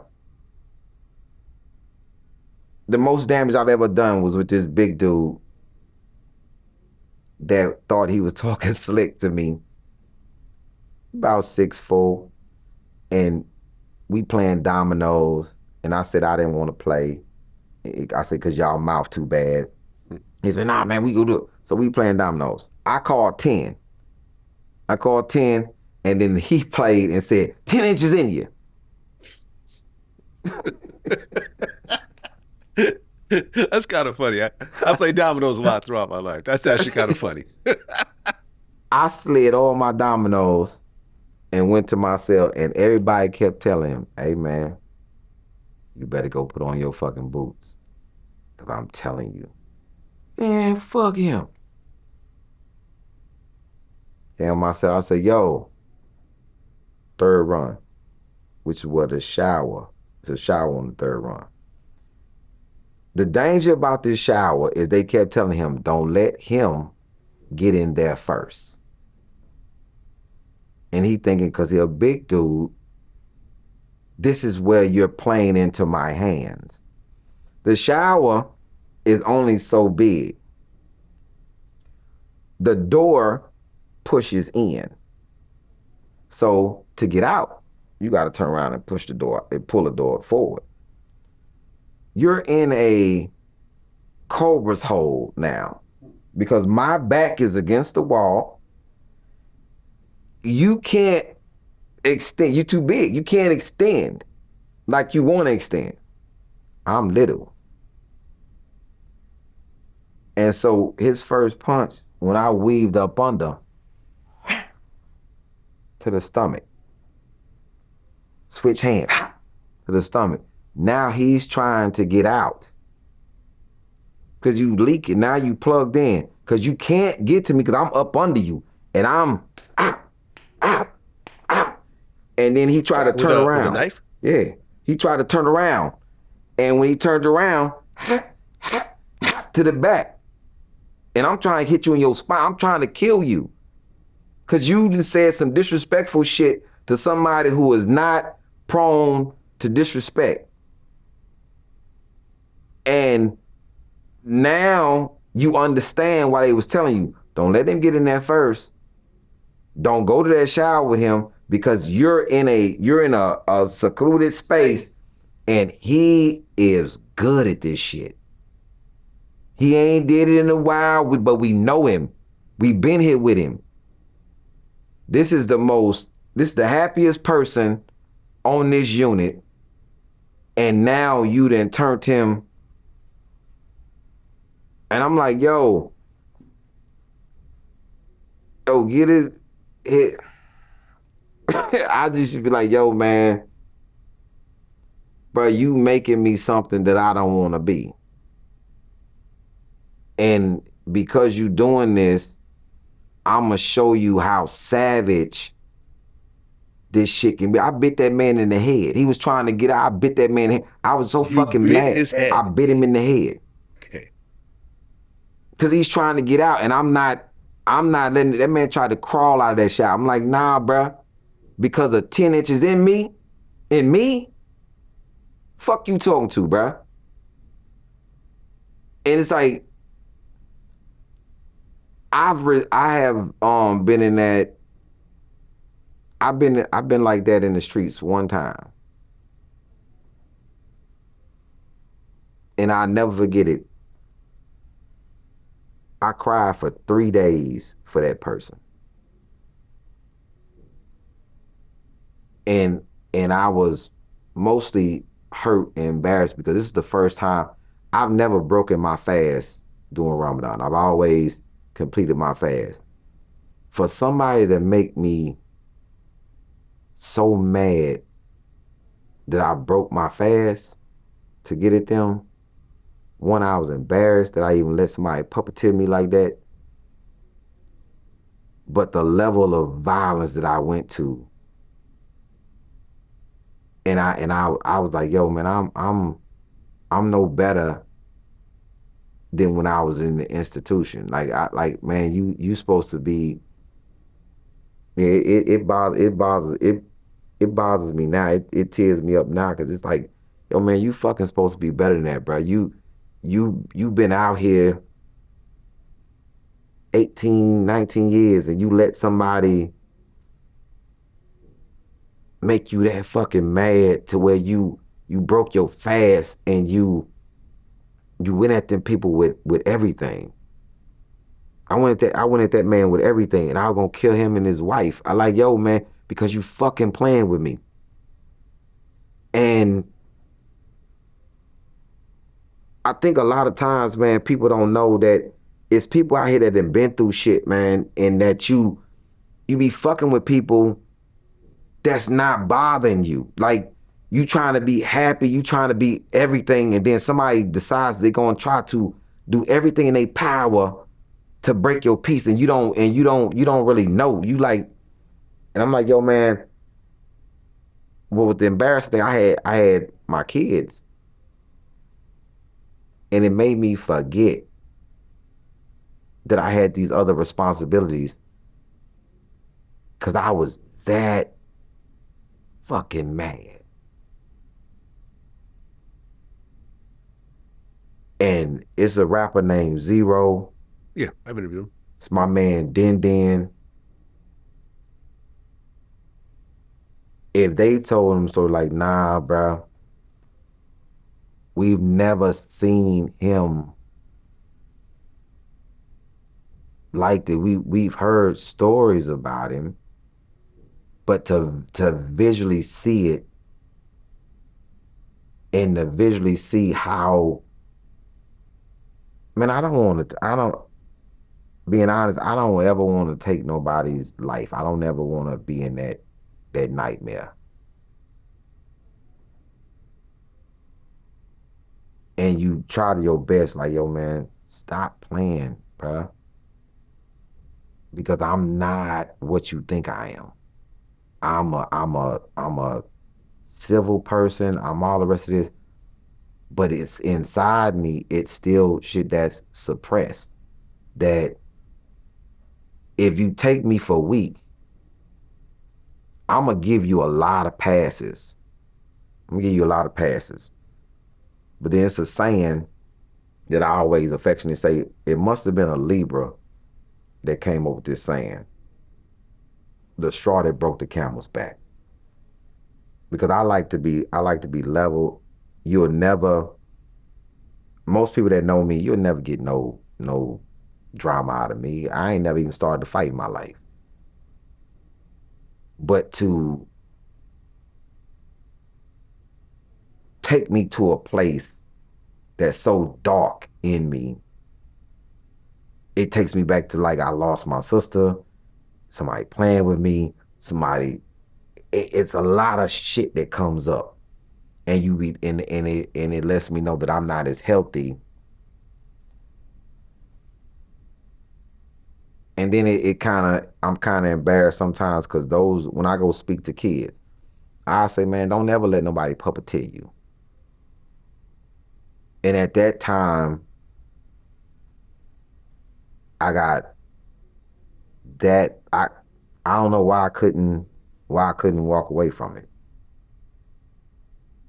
Well, 1997, you're 24 years old. 25. 25 years old. Mm-hmm. You get out of prison. Mm-hmm. October 21st. It's interesting because, like I said in the beginning of the interview, you and I are the same age, born within a couple months apart. You were probably kicking in 1997. I was graduating from college. I was graduating UC Berkeley. So interesting. Two men born at the same time, their lives drastically, detoured from one another, and then, years later at 51, we meet again. But it's interesting how different our lives went. So now you get out. And how long before you perform at your first stand-up comedy club? December. The next month? Yeah, I got October. Oh, 2 months. Sorry, yeah. December, I perform. Right. I get booed. You showed up in a suit. Showed up in a suit, and they booed a goddamn jacket off me. Just Joking Comedy Cafe. And it gave me a phobia about a particular comic at the time. When I was getting booed, Earthquake had walked in. Mm-hmm. I'm getting booed. Earthquake see me get booed. Okay. Then fast forward some years, I'm at this club called Simples. I'm performing. I'm arguing with two dudes at the bar. Earthquake walks in. Yeah. Okay. Then I'm at another event. Some bullshit happens. Earthquake walks in. And I'm like, I can't fucking perform good in front of Earthquake. I just can't do it. So then years later, we're doing it's a comedy show at the arena. So it's J. Anthony Brown, D.L. Hughley, Ricky Smiley, Earthquake. Earthquake walks in and looks at me and say, try not to get booed tonight. Shout out to Earthquake, man. He's been on my show a bunch of times. One of the fiercest stand-up comics that I know. He's a beast on that stage. Now we good. But that's like something he would say. Now we good friends, man, because he seen me do well a lot of times. I'm like, man, I think it's you, man. I can't fucking do good in front of you. He was like, try not to get booed today. Like, I think my favorite Earthquake segment when I did interviews with him was we're talking about snitching. He goes, I'm a snitcher. If I'm caught, we caught. I'll tell all my grandmothers, you've lived your life. Let me live mine. You're going to be in you're going to be in an area where they're going to feed you, give you a bed, kind of like a nursing home. What's the difference? Like, man, Earth is. I love Earthquake. I came to LA for his, he one of the few dudes that invite me to things when he in LA. I fly out for my friend DL, but he invited me to his birthday party, and I came, and it was crazy. I've never seen him so excited that I came to his party. Like, yo, Lee, God damn it, you here? I'm like, yeah, you invited me. I'm coming. Okay, so now you're building your craft as a stand-up comedian. And you said the first 10 years was atrocious. Yeah, it was up and down. Well, I'm not gonna say it's atrocious. I'm gonna say this. So December, I perform at that particular club, get booed, turns to January. By February, I'm hosting that club. Mm-hmm. By 99, I take my first season of Comic View. So in 18 months, I'm on TV. Right. And then I'm on there again. Then the Kings of Comedy comes out. Mm-hmm. Kings of Comedy come out. Don't nobody want to see nobody but the goddamn Kings. So, so it's like, if it's not the Kings, we'll just wait until the Kings come. Ain't nobody spending no money. And it's like fucking depressing, man, because, you trying to do your craft, but people only want to see the Kings. And then after that, it was the Bruce, Ricky Smiley wave. And I'm 05, 2004, 2005, I'm living in my boy's garage, my boy Kid Styles. Shout out to Kid Styles. I'm living in his garage, and I'm working at Key Players. I'm doing this record pool, and I'm staying in the office sometimes sleeping. I'm just making enough money to really take care of my daughter. I'm really not making enough money to take care of myself like that. But I'm plugging at it. I'm keeping it going, but it was rough those first 10. Then the Mike Epps era came after that. And that was not, like, Mike had hit it big, and I knew him, because I'm at Just Joking. I met everybody at Just Joking Comedy Cafe, from Jamario to Tony Schofield and Lester Berry, Lester Bibbs, all these people. I got relationships, and this is when I knew comics was selfish as shit. Like, they not even just selfish. They didn't have enough to go around, so you just doing whatever you could do. And I'm hosting comedy spots. So then I meet DL in 07. I meet him in 07. And once I met him in 07, I got some more game. Like, I got some more game from Rob Stapleton, DL, Bill Bellamy came later on the game. But yeah, them first 10 years, man, was you having to figure it out. Like, it's no handbook. You got to get the game from word of mouth, and to get that, you got to be around people. You got to put yourself in position. Man, I was trying to do festivals. I was doing colleges. I was doing what. And big shout out to the Greeks, because that's what was giving me a little bread, hosting step shows. This lady named Miss Calloway at TSU had me host a step show, and then I just caught fire with hosting the step shows. But that's not what you really want to do. It's like you're a comic, you're doing something else, but what you want to do is stand up, Well, at one point, you end up hosting 6 shows for D.L. Hughley, Yeah. and then he asked you to go on tour with him. Yeah. And then D.L. went on to be the host of Def Comedy Jam. 08. Yep, 2008. And you got offered some spots. One spot. Yep. On Def Comedy Jam, which is really the kingmaker when it comes to comedy shows on TV. More talent came out of Def Comedy Jam than I even think SNL, if you really think about it. If you think, big shout out to Stan Latham, Bob Summers, and Tina Graham. And Russell Simmons. And Russell. Yeah, it's Russell's show.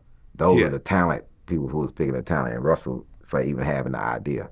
You know what's funny? Because I remember I had DL on my show last December, and what he told me that I never realized, and I remember I even like FaceTime Russell Simmons, who was like my friend, to co-sign this, what he was saying. He said that really Def Comedy Jam and all that movement during that time saved Def Jam. Right, but it was really based on Robin Harris. That was the superstar of that era. And unfortunately, he passed away too early. But, and even Russell was like, no, that was the guy during that time. That would have been the host of it. Yeah, exactly. So things are starting to look up for you a little bit. And you get a lot of stuff, over the next few years. You put out some comedy albums. You hosted Bill Bellamy's Ladies Night Out tour. Comedy Central had a Up Next stand-up competition. That's the turning point. That's the turning point? Raymond Cook, the manager at the Houston Improv, asked me to get in that competition. And I was like, Raymond, I don't do competitions. I lose all of them. Like, I've lost every competition I've been in, Raymond. I don't really get in competition. He said, man, just get in, represent Houston. So, because I didn't care if I won or lost, that's probably why I kept excelling. Like, it was all these rounds, Houston, then to Austin, then Chicago, then to New York. And so I'm just piddling along, and Ann Harris, big shout out to Ann Harris. Ann Harris, we was in, what's that comedy club in New York? Caroline's. We're in Caroline's, and I'm in there, all these other comics in there, nervous and doing whatever, and Ann turns to me and says, you don't even give a shit if you win or not, right? I'm like, nope, I don't. I'm just here. So I go on, perform. Now it's a voting thing, and I'm like, I'm for sure goddamn losing. I don't have no online presence. If they voting for people, I'm definitely losing. So people saying I have the most views on the stand up, but I have the least amount of votes because the people don't know that they supposed to vote. So I go ham. I go on. I'm like, yo. Y'all ain't voting for me, watching my shit and ain't voting. So I go ham. I wake up the next morning and I win by like 100,000 votes. And what this comes with is an album and a spot on a TV show for Comedy Central. So the shows that they offer me to go on, Adam Devine's house party, I'm declining. I'm like, I don't want to do it. And they all go on there, I don't want to do that. Because it doesn't match what I do. I don't want to go on and be this, misrepresent myself. So this guy named Chase DeRusso, another comic, young comic. That's why old comics got to listen to some of these young guys when they telling them something. Chase comes to me and said, you should do Ari Shaffir's This Is Not Happening. And it's on YouTube at the time. And now Comedy Central is bringing it the first time to Comedy Central. I said, word? I go and I watch the show. I'm like, yo, Chase, this is a storytelling show. He's like, that's why I'm telling you should do it. Eric Abrams is pulling for me to do this show. I tell Comedy Central, this is the show that I want to do. Because they like, yo, he's turning down shows. This is crazy. We've never even had no comic turn down shows. So I go on, This Is Not Happening. This is the first time that my actual skills are on display, because now this is a storytelling show and I don't have a time limit to this story. Is this where the Mexican got on boots? Mexican got on boots. The prison riot. This is, Ari was like, I don't know this guy. And Eric was like, I'm trying to tell you. And Ari was like, yo, man, this is my fucking favorite story that I ever even heard. Like, this is, so the next year I go on that, man, and it just was like, boom. Then I go on again, then that's when I do Mitchell. What was the whole thing about Mexican got on boots? It was a riot. I did the story about the first riot that I was ever in, and I was so naive to how prison went. I was like, yo, I just heard these people was on Mexican got on boots. I'm like, okay, everybody got on boots. So then I didn't know what it meant. So I asked my celly, which is Mexican, named Alvarez. I was like, yo, Alvarez, apparently, I was just like, apparently, your people have on boots. What does that mean? He's like, oh, that mean that we're gonna stab a bunch of black dudes on the rec yard. Okay. And I was like, the riot start in here? Like, cause we just finished eating together. The riot started. He's like, no, it's on the rec yard. I said, Alvarez, you would stab me if I was on the rec yard? He's like, yeah, if you're on the rec yard. Like, yeah, you gotta stay with your people. Like, I'm not gonna get killed for just not stabbing you. I'm gonna stab shot you. Like,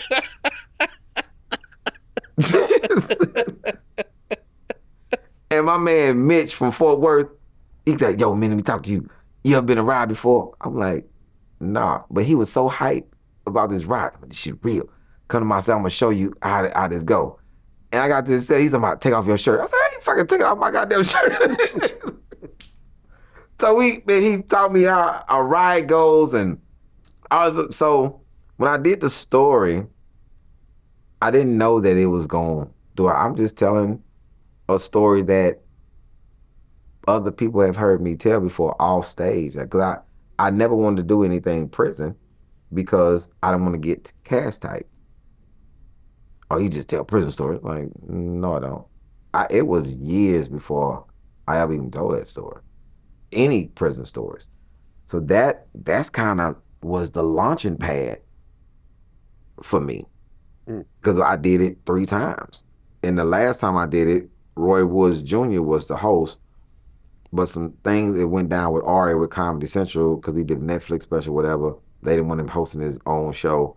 So I went on and I paid homage to Ari by doing a story about Ari, which was when on the second season, he gave everybody mushrooms. And I ate the whole eighth of mushrooms, not fucking knowing what was gonna happen. And it was if I tell you, it was a long day. Yeah. It was a long night, morning. And I've had those mushroom nights before. I know what you're talking about. And my assistant at the time, Janice Smith. I'll tell a true story so everybody know. Janice, I called Janice and I was on the mushrooms. I called Billy Sorrells, I was on the mushrooms.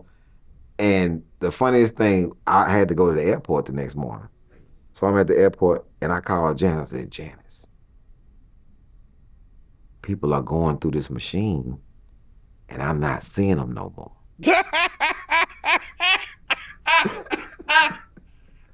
I said, I don't know where they going. And Janice was like, they probably going various places. I said, I don't want to go to various places. I want to go to Houston. And he said, what? And after I got on the phone, I walked up to the security man. I said, hey, there's a lot of people going through that machine, and then I'm not seeing them all. Where are they going? He said, various places. I called Janice back. I said, Janice, everybody's going to various places. Like it was one place. And it was a lot. I had to fly home on the mushrooms. I was lit. Boy, was I lit. And so I did that story to pay homage to Ari. It's like it's another guy in Domino Effect 3. I made a reference to eating another man's sandwich. And it's this guy named Henry Coleman that I never knew that was his phrase. It was like somebody was saying it to me. So when I said it in Domino Effect 3, I wanted to always pay homage to him for saying it because I didn't know it was his. I didn't tell his joke. I just knew it's his phrase. So I was like, even when I'm doing something, if it's not on the level of it's something that I crossed the line with somebody, I'm always say it. Because that joke thief thing, even when I told the story about Ari, I was like, this is not me outing Ari. This is me paying homage to him because of this situation that happened with him with Comedy Central. And I wanted it to be known that I'm standing with him. Because I had called him to ask him to do the show. I said, hey, if you don't want me to do it, cool. I decline. And he's like, no, do it. so I always call. I'ma always say something. Even if I reference to something that somebody said to me, I'ma call and make sure that it's cool before, because I don't want any, oh, he stole this or he said this. I ain't want him to say that. I'm like, nah, I'ma call out of just respect. You know, it's just a thing with me. Well, 2017, Mm-hmm. you performed at the Bell County Jail in Yes. Belton, Texas. Mm-hmm. You actually did a comedy show Special in there. in the jail, Bigger than these bars. bigger than these bars. And I remember, I think like I watched the beginning of it, and it was like, I haven't been in jail in 20 years. But here are, have you actually been locked up in that particular jail? No. No, okay. You just picked the jail that you can perform at. I picked the jail that Texas would allow us to. That's what I'm saying. Yeah, that they allowed you to do it in. That was a jail, not a prison. Not a prison. Yeah. So it was. These are people on their way to someplace else, either to be freed or to a Either real be prison. freed or to go. Right. What was that like? Crazy. Yeah. Because it was. I remember we was searching to do prisons, right? And then that's when we found out they wasn't letting no cameras in. The man said, I don't know what negative things he's gonna say about our prison. And me being free, and I said, well, Stu was laughing his ass off. I said, well, I'm gonna just say this. Everybody's a bunch of smart people in here. I'm gonna say the word prison, and you tell me all the positive things that come to you. I say everything I'm gonna say is goddamn negative. It's like there's no positive shit in here. So we finally got clearance for the jail. Big shout out to that sheriff. Even during that time, the sheriff had said something real crazy to me. And I came into the meeting and I said, what are you talking about? I said, you do know I'm not locked up no more. I'm not on parole. I'm not none of this shit. You don't have no jurisdiction over me. So all this ranting and raving that you're doing, you need to get that shit out your system and bring your mad ass in here and let's go do this interview together. And he came in, did the interview, and the people that worked for him was looking like, way to go. And like that was an experience that was up and down. I did the women's and the men's side. And going back, letting people that's incarcerated know that it's a brighter day if you want it to be. That's the craziest thing, to just think you locked up, you going to prison or you getting out, and if you don't have any motivation of what you could do, man, I just watched a ex-con come into a jail facility with all type of cameras and production and all that and shoot a special in there. Man, hell yeah, I can make it. Hell yeah, I can do it.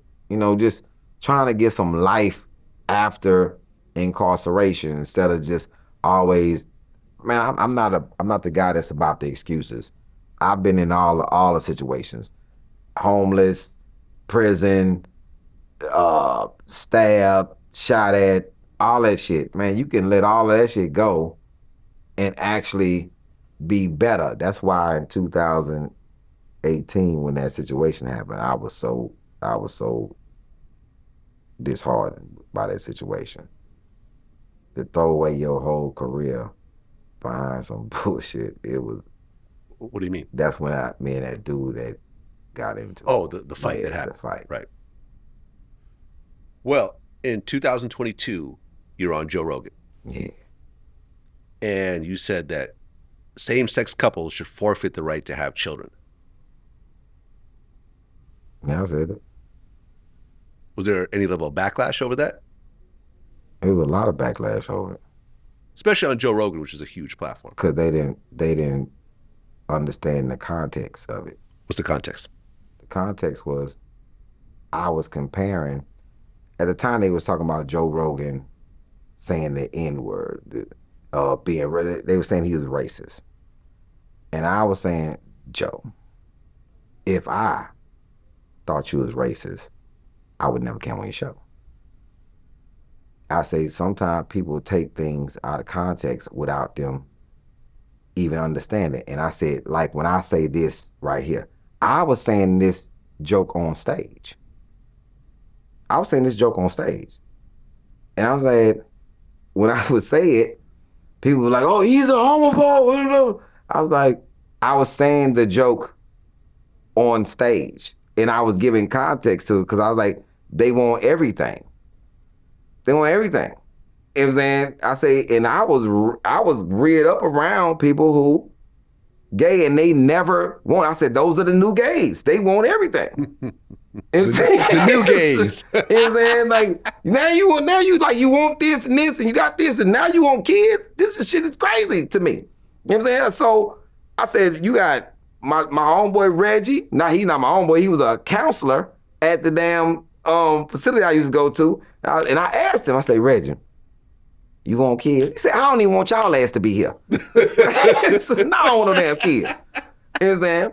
This lady named Dino that used to cut my hair, that right there by Hillcross Square. I asked Miss Dino, I say, Miss Dino, do you want kids? She said, baby, my lifestyle is not conducive to kids. And I don't want nothing coming out of this vagina. So it's like, when they said it, when I said it, it was just all this backlash and all this other shit. But it was people who knew me, and that was like the white gay community. The black gay community was like, that's not even the worst shit he's ever said. He's said so much other shit. He's like, let's go back to he think that it should be illegal for gay men to be able to purchase glitter. He said a bunch of shit. And I said, and that goes to, I said, because they don't know how to speak to nobody. I said, my cousin Ramon, he's gay. He always had fucking glitter with him for some strange ass reason. And he saw me in the mall with my real friends and he rolled up on me and spin and said, hey, cousin. I said, did you just fucking throw glitter on me, Ramon, in the mall? Look like I'm coming out of Bath and Body Works. It's like, so I've said a bunch of shit jokingly. They took that and fucking ran with it. And I was like, okay. This all I had was, okay. I can't. And then what's the crazy part was, you know how funny it is to get death threats from gay people? I wasn't ready for this. What's a gay death threat like? Yeah, I'm going, like, I can hear the smacking in the fucking message that you typing. I say, so my thing is, so y'all resorting to violence? Because I said some words, and I said, what you're not gonna do is a thought. You're not finna make me anything because of a thought. You're not finna give me a thought crime. The fuck is wrong with y'all? You're not finna give me a thought crime. You know what I'm saying? I thought a lot of shit. You know what I'm saying? You can't give me a thought crime. I'm a comedian. I'm going to say things that are adverse sometimes. And so when they was mad at me, it was crazy that more lesbians and gay people was coming to the shows and finding themselves enjoying the show because that's not what my stand-up is about. What? I told a whole joke about the dude named Sugar. It was saying, I've said a lot of things. And I'm not even malicious in anything that I'm saying. So when they was coming at me, I think one time I responded with force. Guy talking about what he was gonna come do to me. And I gave him my fucking address. I said, well, I'm here. And then I sent my tour schedule to him. Show the fuck up. And watch what happened. And watch what happened because you're trying to make me something that I'm not, and then you're trying to say what you're gonna do to me. Okay. That's what the thing about people wanting to have something bad to say about it. I said this thing 1,000 times on stage because it was on Joe Rogan show. That made it different. I was given a comparison. when I say something, it doesn't make me anything. It makes me the comic that I am. I didn't think that Joe Rogan was racist. I don't want you to think that I'm a homophobe because I say certain things I'm saying. I don't give a shit about what you're doing. Yeah, if you're a gay couple and you could give an adopted child a good home, that's fine. I'm cool with that. You're not cool with that? It's not my life. I mean, I'm not either way. I'm like, I don't know if it's cool because you could be fucking abusive, like we've seen 1,000 times on the news. Right. So anybody giving it, I don't think it's straight people that should have goddamn kids.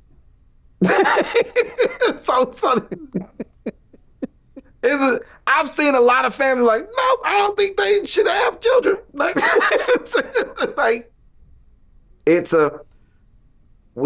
and then they painted up what they talk. I've been indoctrinated, and what do he think that's happening? I don't think about what's happening. I'm telling you what gay people that I've known for decades said that they did not want, and I said, well, now it's the merging of what do you want? Just like you've changed your name, like they've changed titles as well. Yeah, but you see, like, for example, like the Brat and her wife had a baby. They used the Brat's eggs and some white guy sperm, and the Brat's wife carried the baby. Now they got a baby. I personally think that's fine. I really don't care. The baby gets raised in a good environment. The Brat's got money, you know. Hopefully the baby will be in an environment where it could, you know, thrive and flourish and so forth. You know, and on the flip side, we both know lots of fucked up parents, fucked up mothers, fucked up fathers. They have done a horrible job of raising their kids. So to me, it doesn't really matter. But at the end of the day, everyone has an opinion. Did that stop Trump from being elected? Because he gives a shit. He does give a shit. And the Republicans give a shit. Did that stop them from being in office? Did that stop anything? No. It's like people. Well, it's not. I mean, Trump is really not really. It's not so much about the gay thing; it's more about the trans thing. You know, trans athletes and everything else like that. Even with that, right? So look, do you see how this shit happens? Now you got this. You had this trans boxer, MMA fighter, knocking the shit out of regular women. Yeah, I'm against that. I'm against trans people entering women's sports. I've got a problem with that. Even Caitlyn Jenner has a problem with that, and that's a former gold medalist.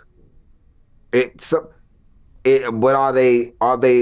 Do they have a phobia because you're against something that you view not to be correct? I don't want a woman. I don't want a man that's saying that they're a woman. I didn't want the shit for the bathrooms.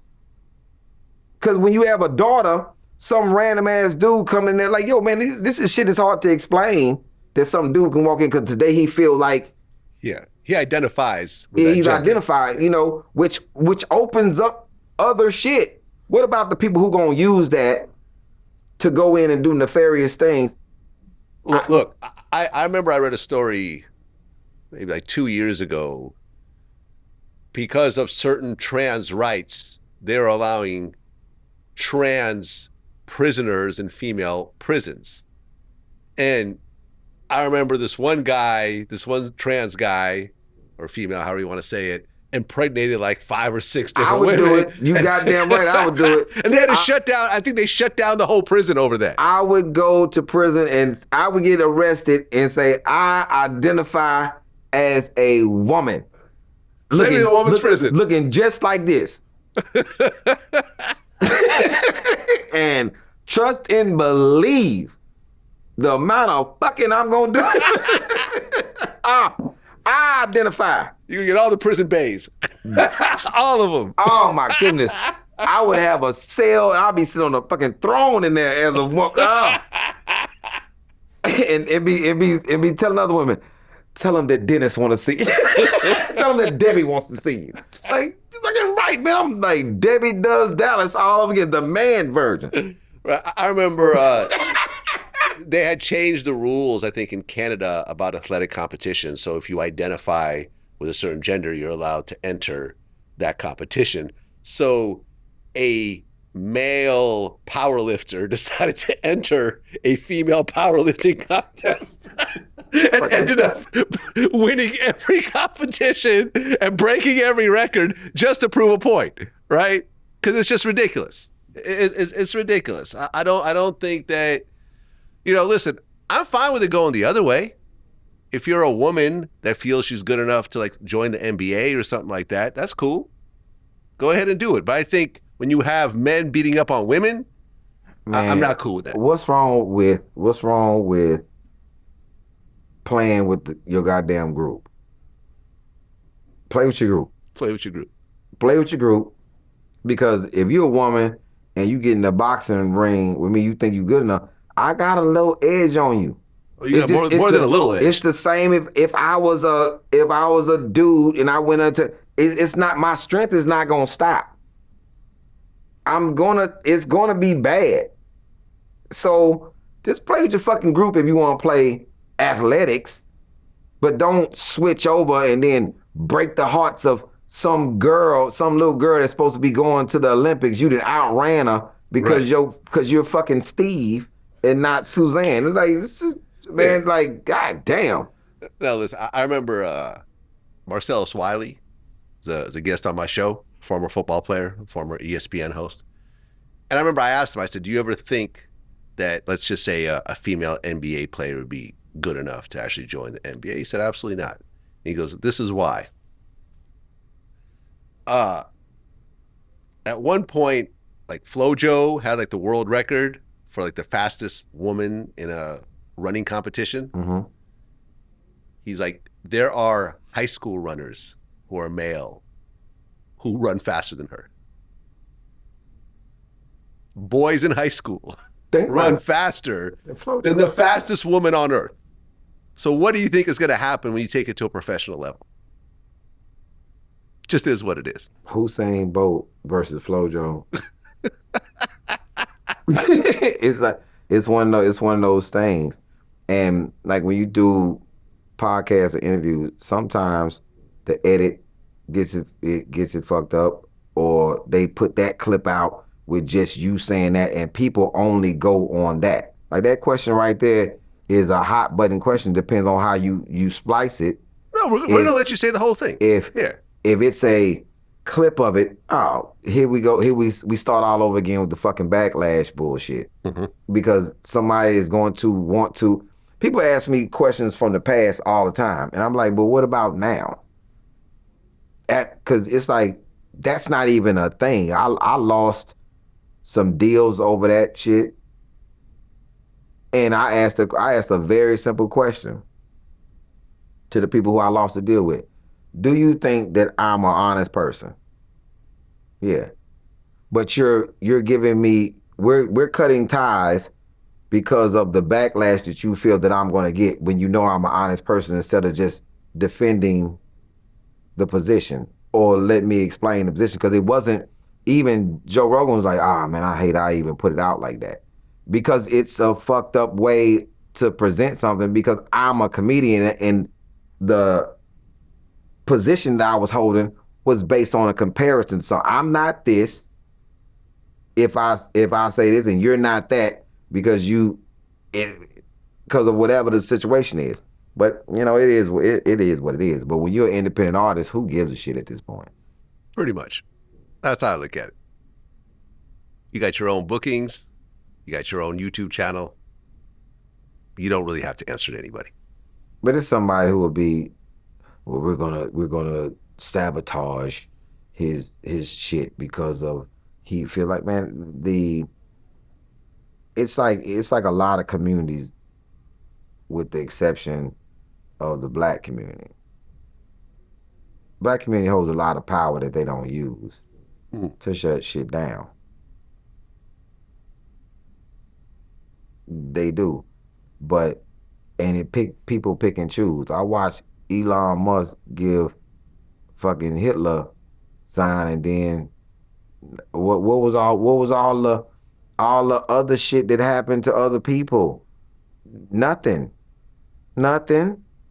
What I watched several people say a lot of things. I'm like, where's the backlash for them? Oh, my bad. They're white. What about Kanye? He's black. He's black. Right. What about everything he's saying now?